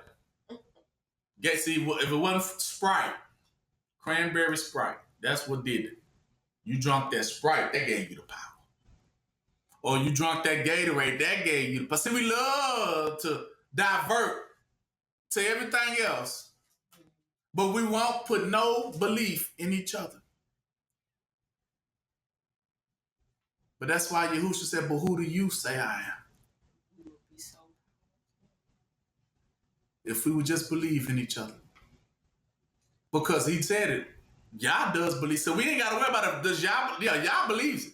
That's why he called us already. What? Before it happened, I'm already call y'all sons and daughters of what? Of Yah. So Yah didn't put the power out. He telling you now, it ain't on him.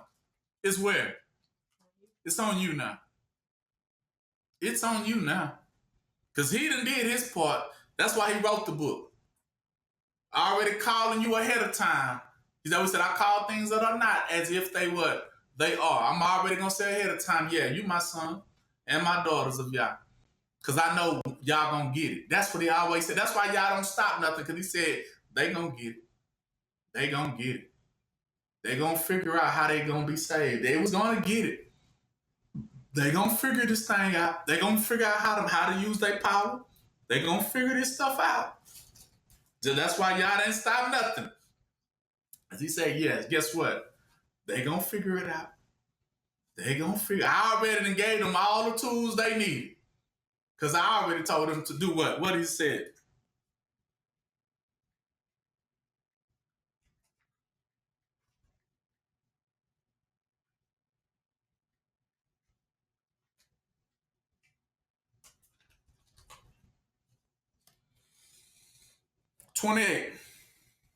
John 6:28. I'm sorry.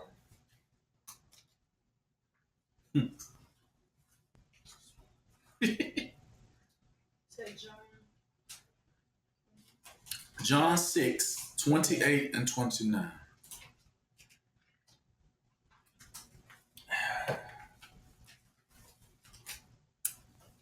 Look what it said. So then they said unto him, what shall we do that we might work the works of Yah? See, they want to know how can we get the power? Well, how can we do the miracles, the works of Yah? How can we perform these things? That's what they asked Yahushua. And what Yahushua tells them, plain as day, you answered and said unto him, this is the work of Yah, that you what? Believe on him whom he has what? Sent. That clear. All you have to do is believe in the one whom he sent. If you know that's the one, then that's the one. You just gotta what? Believe it. And don't let yourself get turned away from it. Because that's what all the devil gonna ever try to do is try to what? Create what? Doubt. And try to shake you out of, nah, girl, don't listen to him. But don't fall for that. He lied to you. Ain't that what? Because they try not to get you to what? Believe. Because it keeps you what?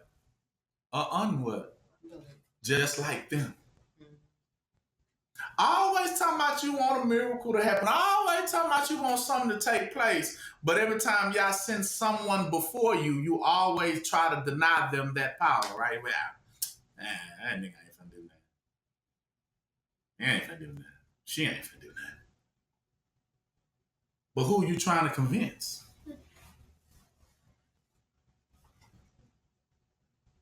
So you better understand the power of Yah. It's right there. That's why from the day one, he said you either gonna be a believer or what? Watch this here.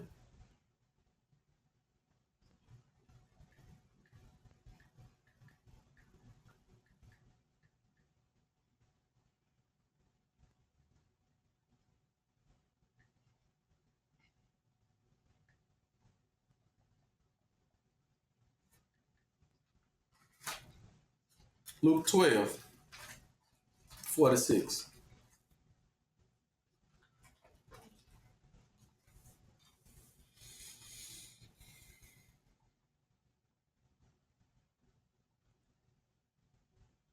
Luke 12:46. The Lord of that servant will come in the day when he looketh not for him, and at that hour when he is not aware, see, he will cut him asunder and will appoint his portions with the what? The unbelievers. You see that? Because that's one thing y'all don't like is a what? An unbeliever.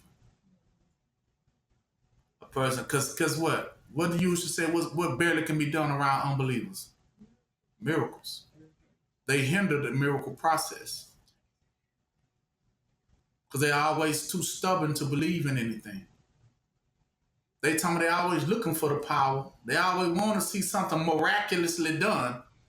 But how can it be miraculously done? He tells you the key to miraculously done things is that you have to believe that it can be. So a miracle can take place. But it takes a matter of faith because who does miracles? People. People do miracles. Yah is only, who else can do a miracle? Because ain't nothing else out here appointed to do a miracle but a person. But not any person. But what I'm telling you, it still will be in a human form. So if you're looking for a miracle outside of a human form, it ain't happening. Because that's who giving miracles. That's their arena. That's their profession. That's their occupation. We instead be looking forward to come from some, from, oh, Lord, send us a miracle. And then he sent you Moses. But who was that supposed to be? Nuh-uh. That's why. Could you imagine Moses like, well, but then didn't y'all not give Moses the power?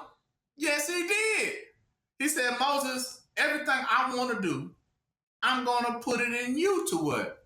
To do it and to carry it out. So every power of Yah was not initiated until who initiated it? Moses.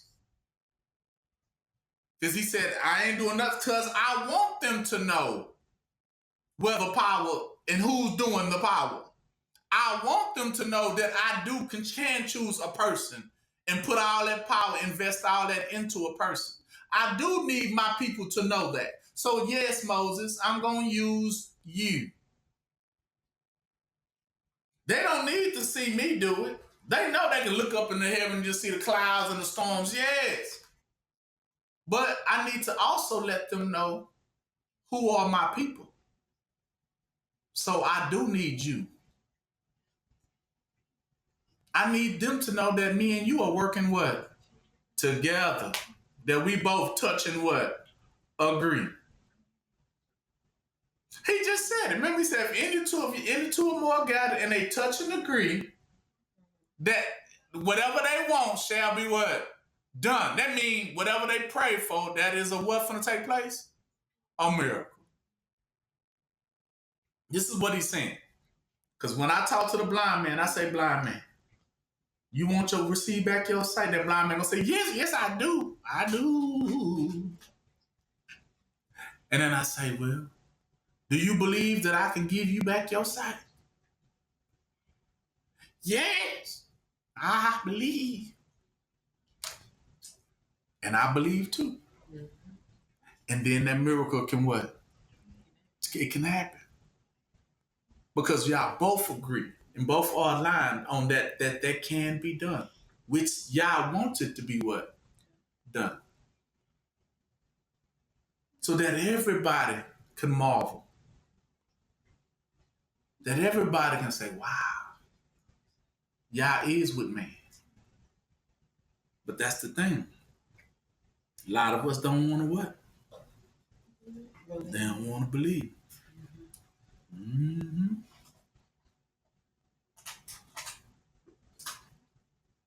Now, go to Psalms 87.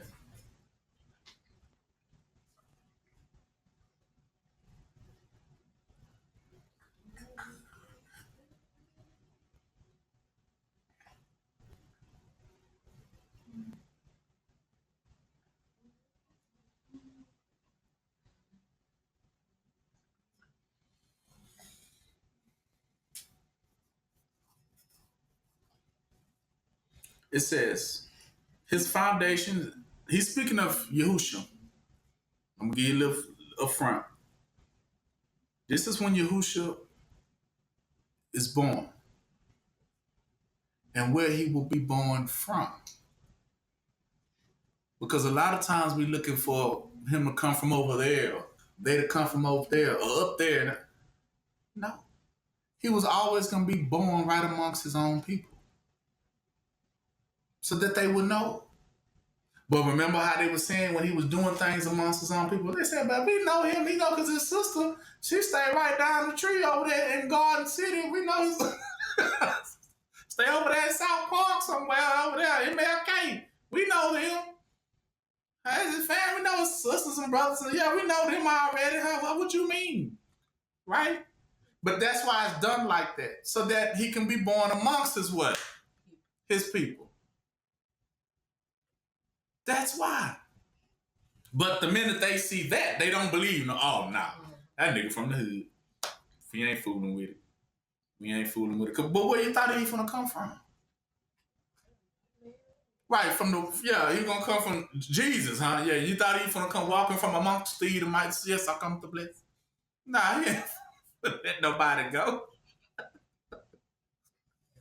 Right. So yes, of course he's gonna be born from the extremities of life, but in order to be able to understand from all walks of what?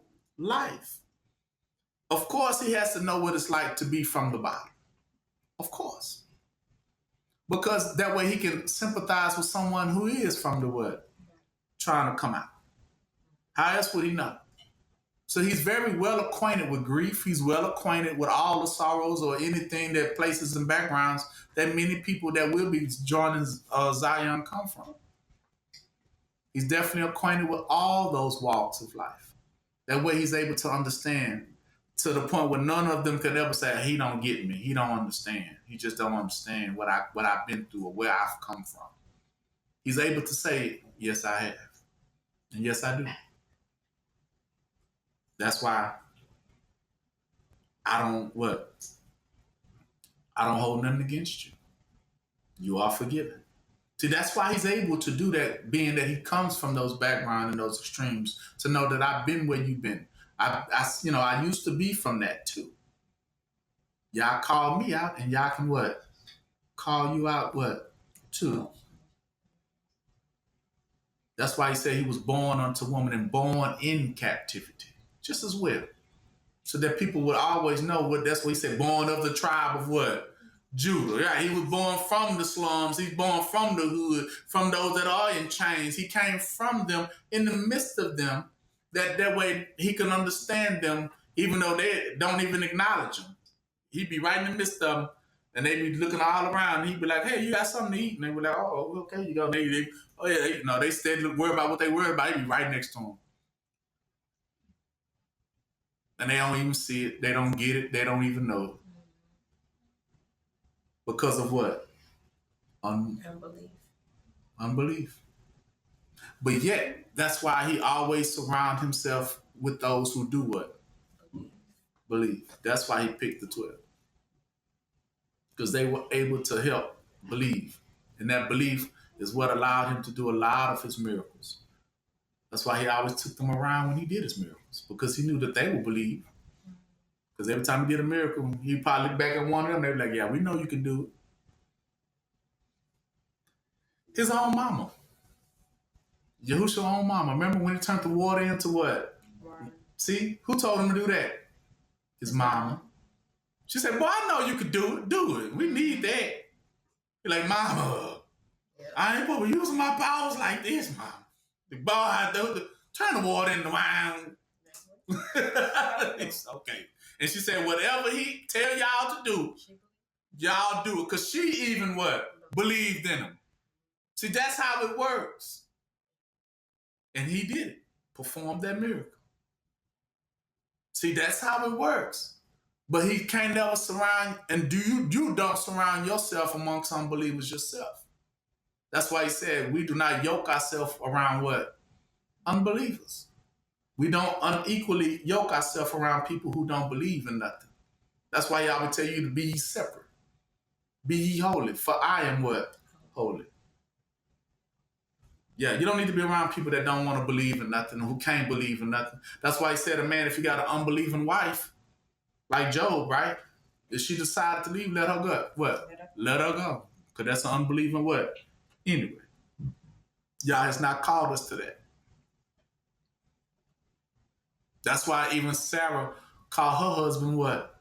Lord. Remember that? Meaning Savior. Because she knew he was who he was. All right? So that's what it says right here. The Lord loves the gates of Zion more than all the dwellings of Jacob. Glorious things are spoken of thee, O city of Yah. Selah. I will make mention of Rahab and Babylon to them that know me. See? Behold, Philistine and Tyre and Ethiopia. This man was born there. Born from where? Babylon. Ah. So the Savior comes out of what? Babylon. Where's Babylon? We are in what? Right here. And the Savior is born where? And of Zion it shall be said, this and that man was born in her, and the highest himself shall establish her. You see that? Telling you where he will be born from, but he still will be transferred over to what? Zion. All right, we're almost done. Well, you know the way he took that, that the Savior was born from Babylon. You know the white people, they only took that part. Yeah, taking it. Yeah, he's gonna be one of Yeah, us. they said it was they didn't get a part from Zion and everything. Just took that part from Babylon. So I need you to understand that, because that's what he called to be fruitful and what? Multiply. Because the thing about the fire is that the fire, Yahusha and Yah, they are converters. That's what he was telling you, that they can't be converted. But they here to do a whole lot of what? Converting. And everyone that they convert will begin to believe. And as many people believe, the miracles get what? More what? Powerful and more elaborate. To the point where you won't even need things like money. Who needs money when you can do miracles? See, that's the power we're looking for now. We're no longer of those who's worried about how much money I got left in my little cash app. Ain't no power in that. So we need to focus on where our true power comes from. And it's going to come from belief. You wonder how you're going to make it through all of this? Now you see. It is revealed. It's going to take your what? Belief. And you got to be able to put your belief in the sons and daughters of who? Of Yah. Because these are the saviors. Gotta pass it on to convert. Mm-hmm. And you got to, and the key of it is that it's converting. That means you can't be afraid to tell the what? And to execute it. Because that is what you are there to do. Go to Jude, and we'll be done. This will be our last one. Jude 1. And we'll be done. actually came out a whole lot than I anticipated. So understand now, because it is about conversion. That would be fruitful and multiply. Because the more people that comes and believes, the more stronger the power becomes of miracles. To the point where the devil actually grows large, but now becomes what? Weak. Small. Because the more people that are being converted over to the truth, the more people that's willing to believe in something greater than what they selling, then that's what a power is, and more people are going to be converted. That's why he was able to convert that other woman that was not of the tribe when he told her that you can't give what is holy to the dogs. Remember he told her that you can't, but she said, but the dogs do eat the crumbs that fall from the table. So she said, well, I still believe. So, and he said, because of your what? Belief. You be whole. That's what he telling you. See, he always will hear you according to your what? Your belief. It can be done. But do you believe? And do you believe in the one you talking to that you say that I can heal? Do you see? We don't run to a doctor, see, because we think the doctor hands can what? Heal. So we put all our faith and then they don't do what? Nothing. They do nothing. But there are those of your own people who got those same greater abilities, but you don't believe in them. When you hear about I wouldn't dare. Right? On my mouth. That's how people be talking about. They'll say it like that. I ain't finna never go that route, because no. Stay on MLK. I am not fooling with it. Not at all. Right now. But he's telling you, Yahushua was from his own people. That's what y'all would tell you. Do I not put your healers and your doctors in your own people? Or did I ever tell you to go out seek someone from an outside source? You had to seek it from where? Within. He'd been told you that. But that's the whole teaching of the devil. Nah, you got to be with us. We in this together. Nah. He told us to separate ourselves, and all our healings and all our miracles would take place from where? Within. You know, remember the 2 fishes and the 5 loaves of bread? Right? We can feed. We can do it. We can do it. That's what he told them. He said, well, we ain't got enough. He said, you said we can do it. All we got to do is what? Pray. Believe in what? Pray. And that's what they did, didn't it? And it was enough for what? Everybody. More than enough. You sure right. It was more than enough. They could have, he told all of them we had to just believe in what? Each other. We got this. We got this. But you got to believe. Not running to no outside source. Nah, this ain't going to be anybody to do it. We need them. And you know the vampire at the door. I got 2 little coins. I can contribute. We know like on sinners, right? I got. But he said, don't let the devil what? Don't let him in. We don't need it. We good. We can do it. We got it. But that's the trust me, that will be the belief you will have to have. Because of course they're going to try to test you. They're going to try to take away things from you, but I don't think they're going to ever try to take away. It's going to be money. Remember that. That's all they can take away. So you have to learn how to live what? Without it. That's where the miracles take place. Did you know that?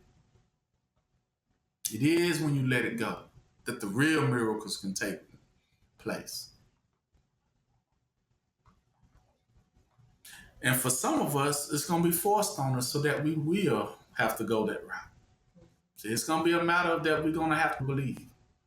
Because y'all ain't going to play with us. He wants us to get this. This is something we have to get. So this is a teaching we had to master. I'm just telling it to you first.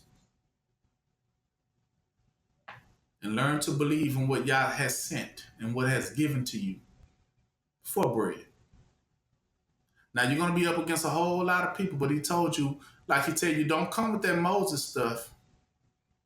Well, Moses did the laws and do this and do that. Okay. Is Moses here? And did anybody who ever used Moses' teachings survive the battle? Not one. So he's telling you only people gonna survive the battle is the teachings of who? Yahushua. You gotta have the truth teachings in order to survive this. And I'm giving you these teachings so that you can what? Survive this. Don't come with that other stuff because you're going to lose. Don't revert back to your old style of unbelief and need to know you start bringing in something. Well, we need to do laws and more. We got to start sacrificing animals. Look, all you need is those 2 royal laws. And it told you to pray and fast. We told you to love, meaning communicate. Always keep that communication of teaching each other what? The truth. And fast and what? Pray.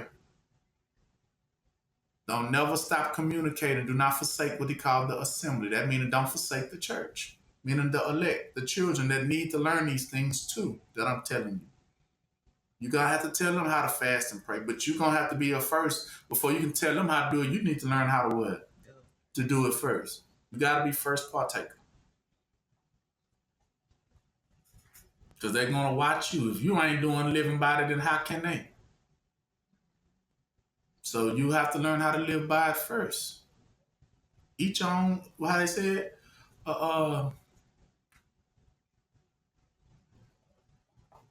you can give it out, but you can't. No.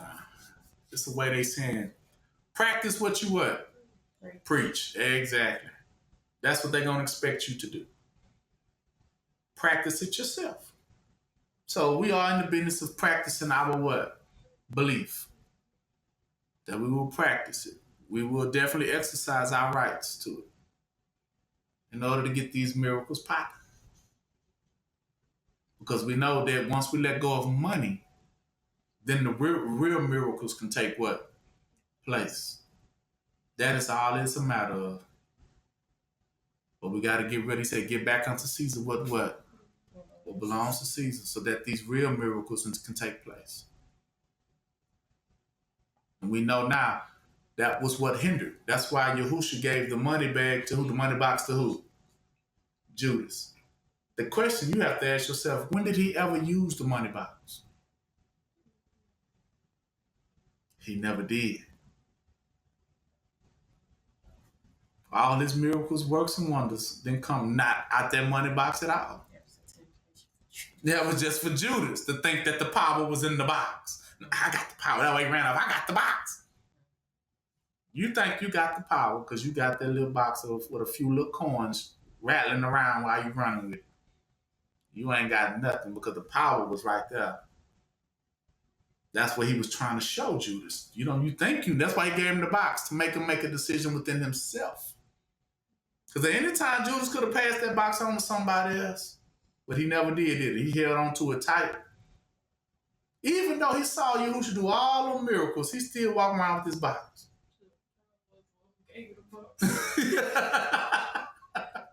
Should have dropped that box. Yeah, like, oh man, this what he should have realized, like, we ain't dipped in this one time. And you just started doing all this and that. Why am I really holding on to this anyway? I could have left this at home for this one. Right, the power was walking around all in front of him. He didn't need the box. But that was something he was wrestling with. That's why he held on to it. He kept hearing the coins rattle around as he walking. They talking to him. Bling, bling, bling, bling. It was a prophecy. But it was a prophecy that he followed by. But he didn't understand that the power was never in that box. The power was with who? With Yahshua. If you just, all he had to do was what? Believe. Believe in him. That was all it was a matter of. And believe in himself outside of the money. What can you do outside of that money? That's the questions you have to ask yourself. And I tell you, you can do a lot of great things. You just got to be willing to let those things what? Go. If need be. And when the time is. Do not be afraid. Don't be frightened. But understand that it was going to come to that either way it would. Either way it go. Last but not least, before we read this last scripture, you got to understand too, you're going to be put up against a lot of people. Now that flame ain't going to never be converted, but you will be what? Converting. Why? What is y'all going to design you to do? You're going to destroy everyone's ideas, all of their philosophies, all of Western civilizations, and everything that they ever thought, their little principles of how they decided to make themselves, y'all was gonna use you as a hammer to what? Smash all their stuff. All of their what? Beliefs. You was gonna destroy their belief system. Starting with who? Whose belief system has to go first? Everyone knows this one. Esau's. Esau's belief system will be crushed first. Well, you will be first, but then Esau definitely will come shortly after. And what they call, this is what they call Western what? On the map, you have Western philosophy. No, Western ideology. Yeah. Everything we do over here, the Christianity, all of it is called Western ideology or philosophy. You have Eastern, and then you have what? Western. Western is the teaching of Christianity and all that stuff that they teach over here that they don't teach on the what? On the east side. East side, they more of like Muslims and stuff like that. So you're gonna with a hammer smash all of the Western philosophies that they have around here, meaning their custom, their way of living, the way they think that they should do things, and it's all gonna be about what they're supposed to do, not what they think they should what do, and all that stuff will be smashed. That's why I said I lay in Zion a stone, and everybody that come before that stone gonna be smashed to what? Pieces, because what you believe in, your truth is stronger than whatever they got going on. Period. So every time they're gonna try to come at you with those witchcrafts and ideologies and things, well, our way, this is our way, how we do things around here, and that stuff is gonna come to your door and smack right there, stop, and it's just gonna slide off because it ain't gonna go no further, because they stuff is what you call a lie. It's not based on anything. Christmas ain't based on any truth. Christmas is going to be smashed. Easter ain't based on any truth. It's going to be what? Smashed. Valentine's Day, whatever you throw up against it, 4th of July, Veterans Day, Groundhog Day, whatever you want, it's going to be smashed and broken because none of that stuff is real. Against truth.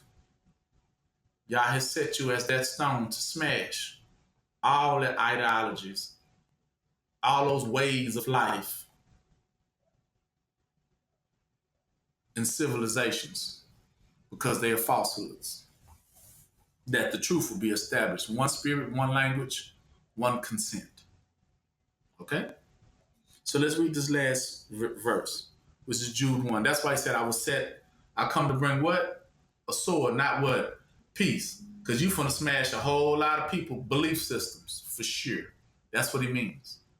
Everybody's talking about, well, my mama taught me this, or my daddy taught me that, or I learned this over here and I learned that over there. But all that stuff about to be what? Smashed against truth. That's the stone you're gonna be dashed against, and that stone ain't moving. But your thoughts and your belief system is, and you will be what? Converted.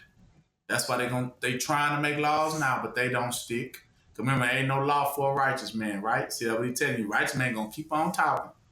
You're gonna try to shut him up, but he gonna keep on what? He gonna keep on talking, and your stuff gonna be smashed, not his.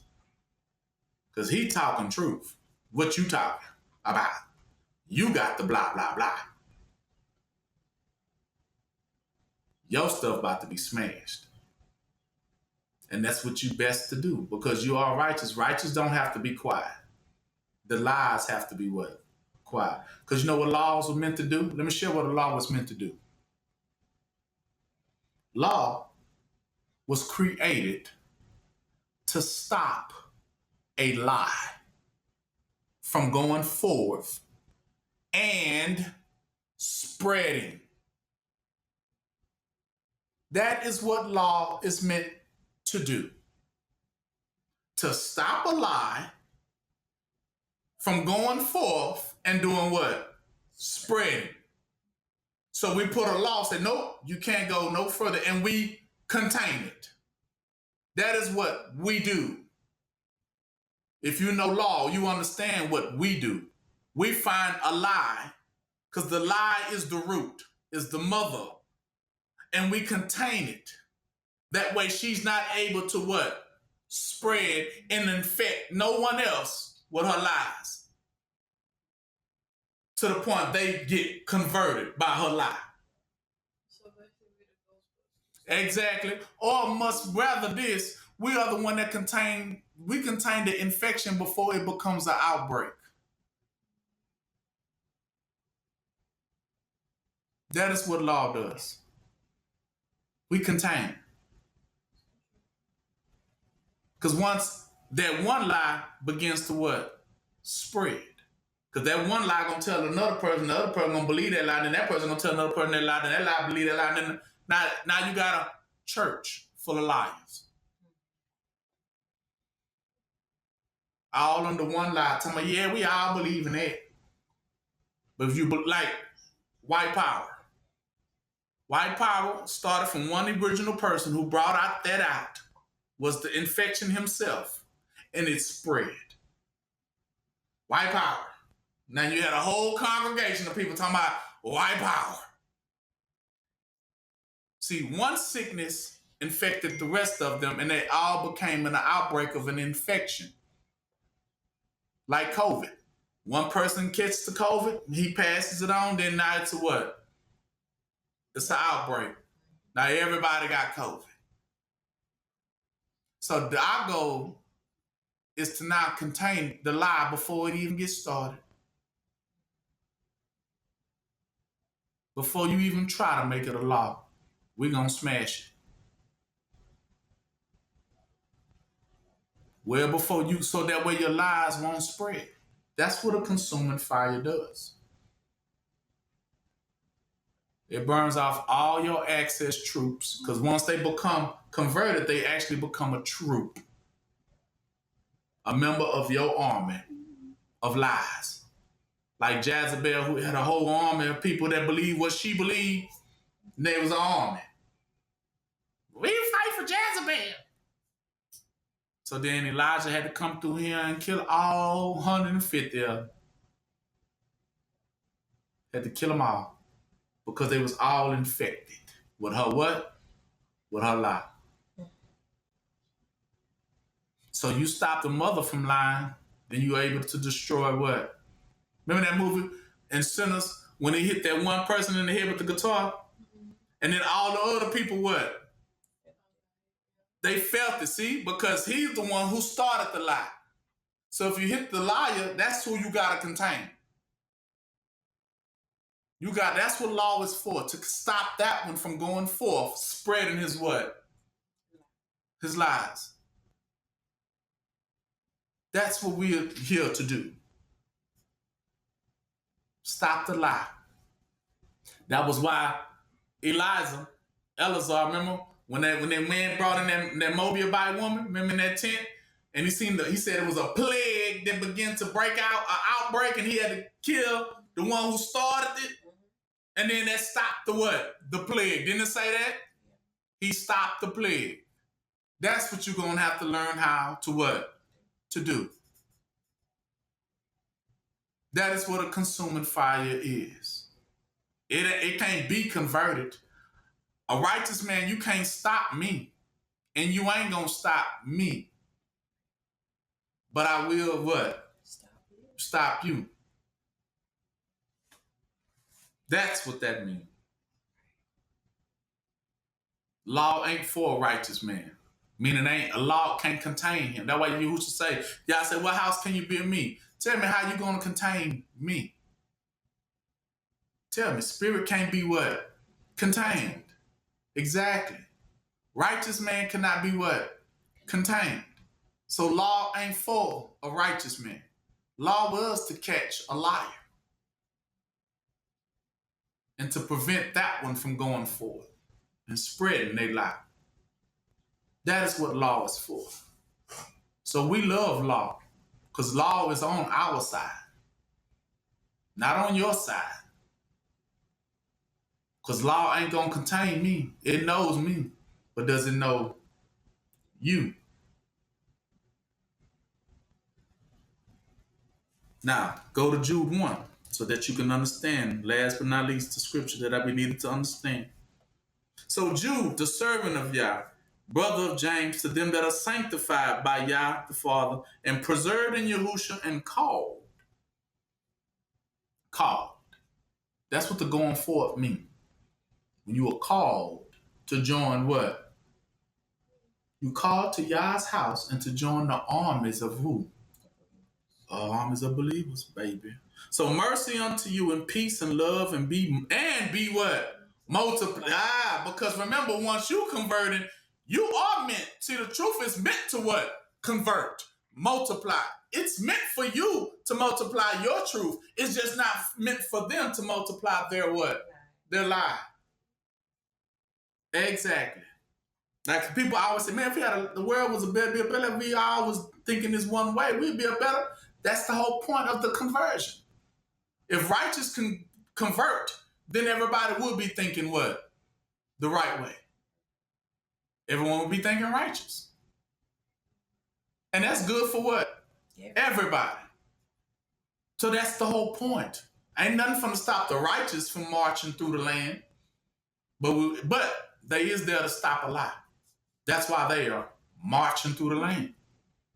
You finna see. Beloved, 3. When I gave all diligence to write unto you of the common salvation, see, because we all gonna have to be on one what? One accord in this belief. So it's common. It was needful for me to write unto you and exhort you that you should earnestly contend. Contend means battle for the what? Faith. See, because you're talking about saving souls. So you're gonna have to battle. Which was once delivered unto the saints, see, unto all of us. For there are certain men crept in unawares, who were before of old ordained to this what? Condemnation. They ordained to this of old, meaning they have already been set for this fall. I was talking to somebody a day ago about the manifestation of Yahushua. Because all the righteous do have to get what they call payback. So yes, they're all coming to make things right. Because you shouldn't have stopped them in the first place. Now you got to deal with them. They was going to always have theirs. He said, so these other people was condemned already. Meaning already found guilty for trying to spill righteous what? Blood. See, yeah, if you try to stop the righteous, you will be found to be what? Guilty. And guess what? They coming for you. You become a fugitive and a what? A vagabond. I mean, they coming for you.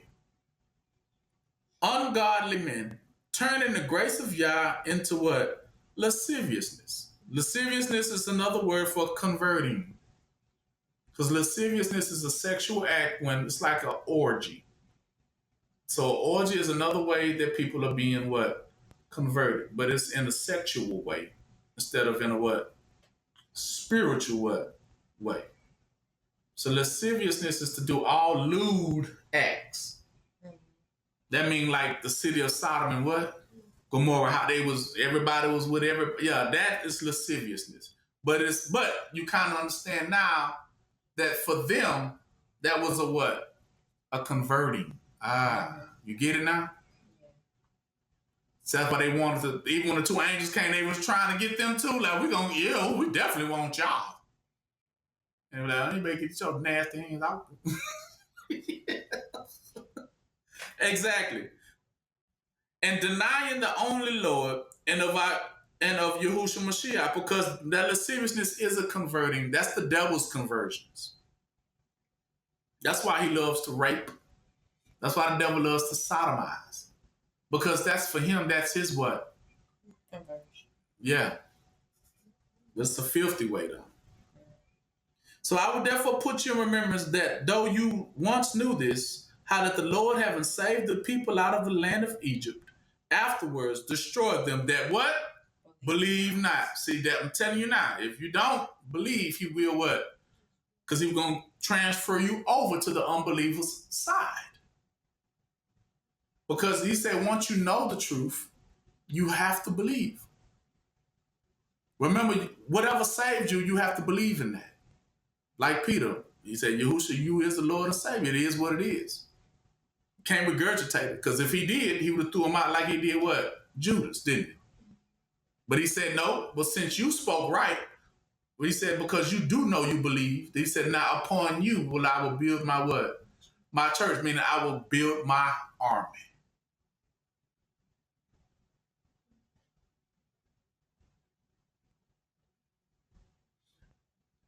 By as many believe. And the angels which kept not their first estate, remember? So they didn't never stayed at home. They went out to try to do their own converting. See, they left Yah, took 1/3 of the what? The angels, right? See, they converted them. But left their own what? Habitation, meaning they left the truth to go run after what? A lie. When you leave your truth, you are now what? Infected. Telling you now. Once you leave your truth as an unbeliever, you become in what? Infected. Just like a zombie. You are now the infected because you left the truth. So all the people who left to go start their own religions, they became the what? The infected. Exactly. Walking Dead. Zombie world. And these he has reserved in everlasting chains under darkness until what? The day of battle. So he's already set them for that. Like, okay, y'all don't want to do right. You're gonna bring your own ideology. You want to bring your own philosophy to the table. Okay, you're gonna keep it. And I'm gonna lock you down with it. And now you gotta go meet this stone called an elect, called a righteous one, and you finna have to go to battle with them, and you finna lose what? Everything, because their job is to contain you and do what? Chop you what? Down. Because when they put you in the furnace, what happens to your body if I throw you in the fireplace? Burn the ashes. So that's meaning they are going to be fed to the righteous to consume them. And it will convert them or kill them in the process. That's what that is for. So it's already been reserved, these battles. What say vengeance is what? Yes, he said, if that's what you want. Remember, he told you a long time ago, forbear, meaning go and gather what you think you need. Lean upon your own what? And all your gettings. See, go ahead and get what you think you need to get.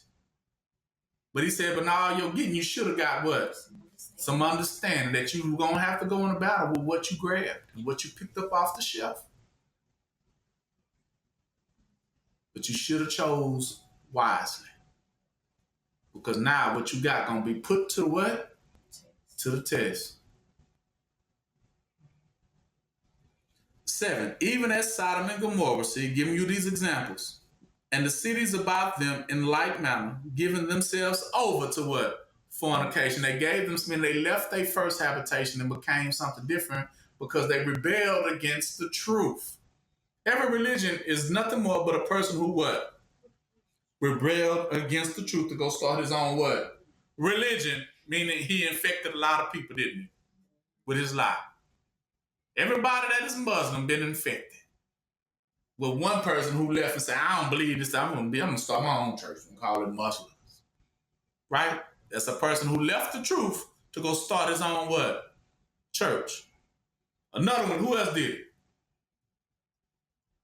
Christians. I don't want to be, everybody want to be Christian, come with us. We're going to go over there. We don't believe in, we believe in white Jesus. You say they black, we're going to leave because we believe in only a what? A white Jesus. See how they left the truth for the what? For the lie. They became what? Infected. Anybody believe in a white Jesus, come with us. You say he black? That what it mean? Ugh, we don't like that truth. We gonna come on, y'all. We ain't with that. Nuh-uh. Right, we gonna leave that and go over here and do our own thing. How many of y'all are with me? Everybody that went got what? Infected.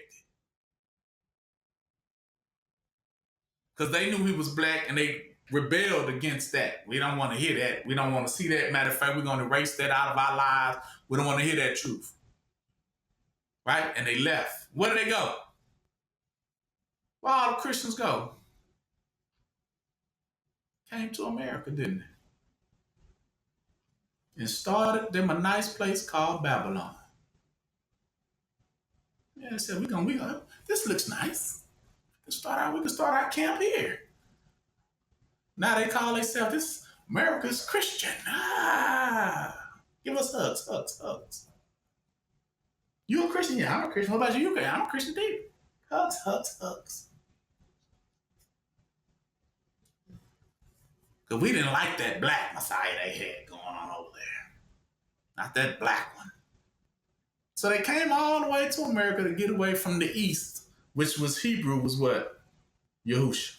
So they came all the way across the water, come over here, so we can call ourselves what? Christians. And then anybody who did know black Jesus, they made sure that we erase that history over here. You're not going to be over here. We're going to do white Jesus. Okay? We're not even going to tell you about Yahushua, the black one. We're going to tell you about the white one over here. Say erased it, your what? History when you got over here. So we're not teaching that over here. Not at all. Over here. This is how we do it over here. Why you think Yahushua going to be born over here?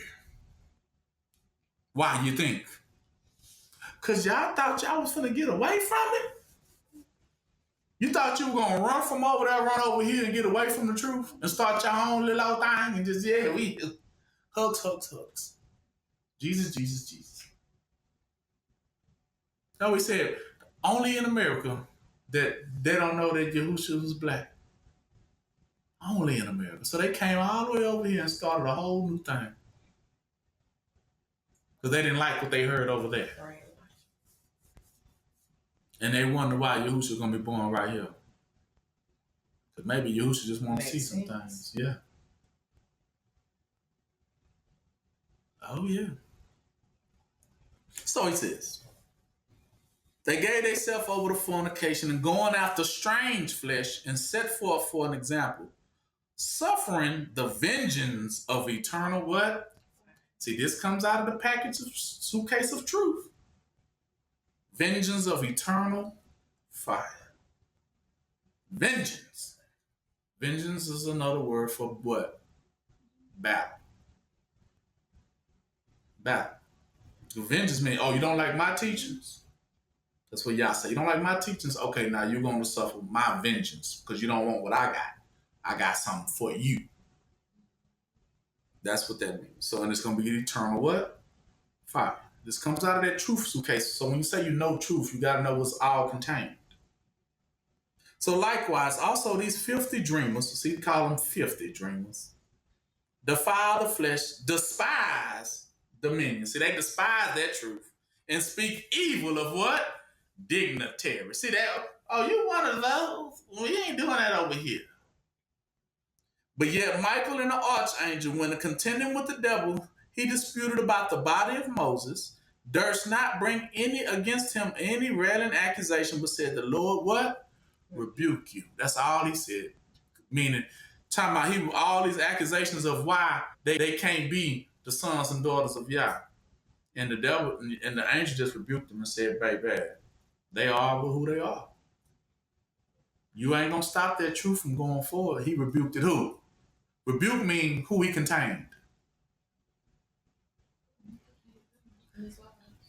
Because the devil was trying to contain, all the railing accusations was him trying to contain the righteous. So he's talking about when the body of Moses trying to stop the truth from going forth. No, you can't. Don't take that body. Don't, no. But what did the angel say? The Lord what? Rebuke you. You can't go forward. Come on, y'all. Like a stop and go. You stop. Y'all come on. That's how that works. You can't. See, the law ain't for a righteous man. You see that? But it's for what? The lie. That the lie cannot what? Go forward. So when he said the Lord rebuke you, meaning he put the chain on you. You just got rebuked. Rebuke means to stand down. You just got chained. You can't go forward. You gotta stop. But them, come on, they gonna go forward. We said over the body of Moses. But they the devil try to bring all them accusations against them. Well, they bad. They didn't do this. They didn't do that. The angel said, the Lord rebuke you. He ain't gonna stop them. They going. You can't go. That's it. Just you. Ain't no law for righteous people. They're gonna do the right thing. And they supposed to do the right thing. No matter no threat. They're gonna do it. They're not afraid to. So they, of course, we're not here to stop them. We're not here to stop the truth from going forward. We're here to stop what? The lie from going forward. We're not going to tell them to shut up when they telling the truth. No, we're going to tell you that's been lying to what? You need to shut up. Sit and listen. That's what it's going to be. But these speak evil of those things which they know not. But what they know, they naturally, as brute beasts in those things, they corrupt themselves when they start their own religions in themselves. They corrupt themselves in those religions. Because now they wearing the little choir robes and stuff. They looking so corrupt. That's what they're talking about, thinking that they walking in truth. But it's nothing more but another version of a what? A lie. Remember Delta? That's them. The D that wanted to be like what? A, but now it's what? Corrupt. It's a religion. Religions are corrupt because they are not the very spirit, is it? But a spirit what? Spiritual. Not the real version. It's fake. So woe unto them, for they have gone in the way of who? Cain. What Cain do? Killed his what? Who was what? Righteous what? Righteous blood. Want to go against him because he was doing the truth. And ran greedily after the error of Balaam for reward. Who's Balaam? Balaam was the one that also tried to curse Israel, right? And stop them for the sake of the money, for the morsel of what? Bread. And perished in the gainsayings of Korah. Korah is the one who went against Moses in the thing where Yah opened up the earth and swallowed him and his whole family because he was the one that was infected and tried to infect the other one. So he swallowed not only Korah, but Korah and his what? Family, because all his family was infected with his teachings what? As well. Here you go. So 12, these are spots in your feast of charity when they feast with you, feeding themselves without fear. Talking about they out there what? Converting without what? Spreading lies without what? Fear of repercussion. Clouds they are without water, carried about of winds. Trees, they say clouds without water, meaning these people ain't got no spirit what? In them. They're just huffing and puffing and they ain't got no power to do nothing. Carried about with winds, tossed to and fro. You know how that goes. Trees whose fruit has what? Withered against what? The summer. Remember he said when the summer, the fruit, it hastens, it hurries, gobbles up, burns up, and withers up when it comes against the truth. That's them. Without fruit. Twice dead. How do I say twice dead? Because he had saved them the first time, then they left and go start their own what? Religion. Now you dead again. Plucked up by the roots. Plucked up roots represent what? The mother. Contain the what? Mother to stop the spread of what? More infections, right? So that's the root. So he said that he gonna go straight to the what? The root. So he can destroy. Like he said, hit the man with the guitar in the head. That's the root. Plucked up by the root. The mother, the parent plant, the one who started all the lies. That it will affect the rest of the what? The lie. Cause the only reason why they going with it because they see you still standing. And if they see their leader still standing, they feel like they got hope in their leader. But if you take out the leader, then all the rest of them what? Will be what? Converted. Raging waves of the sea, foaming out their own shame, wandering stars. Remember wandering stars? What they was there to do? Find what? Another word for wandering is vagabond and what? Scavenger. What they was doing? Looking for what? Looking for the power. See? To whom is reserved the blackness of darkness what? Forever. And Enoch also, the seventh from Adam, prophesied of these So prophesied what's going to happen to these, saying, behold, the Lord cometh with 10,000 of his what? Saints. That's an army. Now what are they coming to do? To execute judgment upon all and to convince all that are what? Ungodly, unrighteous amongst them of all their ungodly and unrighteous what? Deeds, which they have ungodly what? Committed. And all of their hard speeches, which ungodly sinners have spoken against. So it said to execute judgment. What does that mean? That's an army coming to battle, and they're going to execute what on them? Judgment. Eternal judgment. That means they coming to chop some stuff down. And it's an army of them. 10,000 of his. He didn't say 10,000. Look at that word again. The 1,000. What does it say? Thousands. With an S. 10,000s of thousands to come. These are the converted. Those who do what? Believe. They come to fight.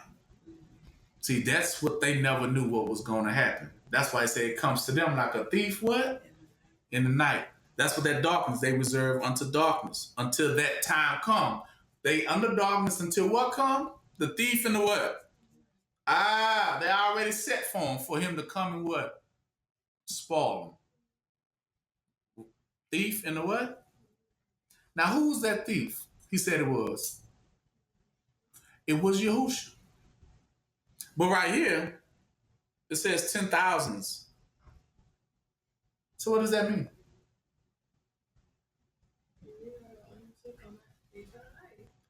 That means Yah will be found in all of them. All of them will be Yahushua in the flesh,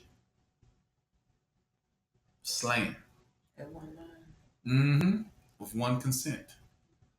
He said 2 or more gathered. Then he said, well, I am in the what? He said, I am in the midst. Didn't he just say that? 2 or 3 agree. I am where? In the midst. So that's the thief in the night. He's in the midst of all of them under one collaboration. All of them understand that you need to go because you is that sickness that's creating the infection and infecting all these people with your lie. That's why I tell you, be slow to speak. You hear me? Slow to speak. Talking about to infect. If you don't know what you were talking about.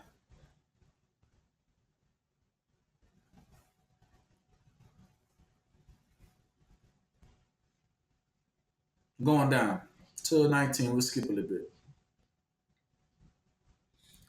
These be they who separate what? Themselves. See, sensual, having not the what? You see how they separated themselves from the truth to go start their own little what? Their little line fan club. I got a fan club. Y'all want to join my little fan club? I'm lying out here. Y'all, my little barbs, how they be saying? Those, my little honeybees, what they be saying? Those meaning those are the infected of your teachings. Some of us would like it to be little Beyonce's. What they call Beyonce's? Call her little people in beehives. And then you have Nicki Minaj who call everybody they what? Yeah. Those are those who are her infected. So, this is that. And that you understand this is how you break the what?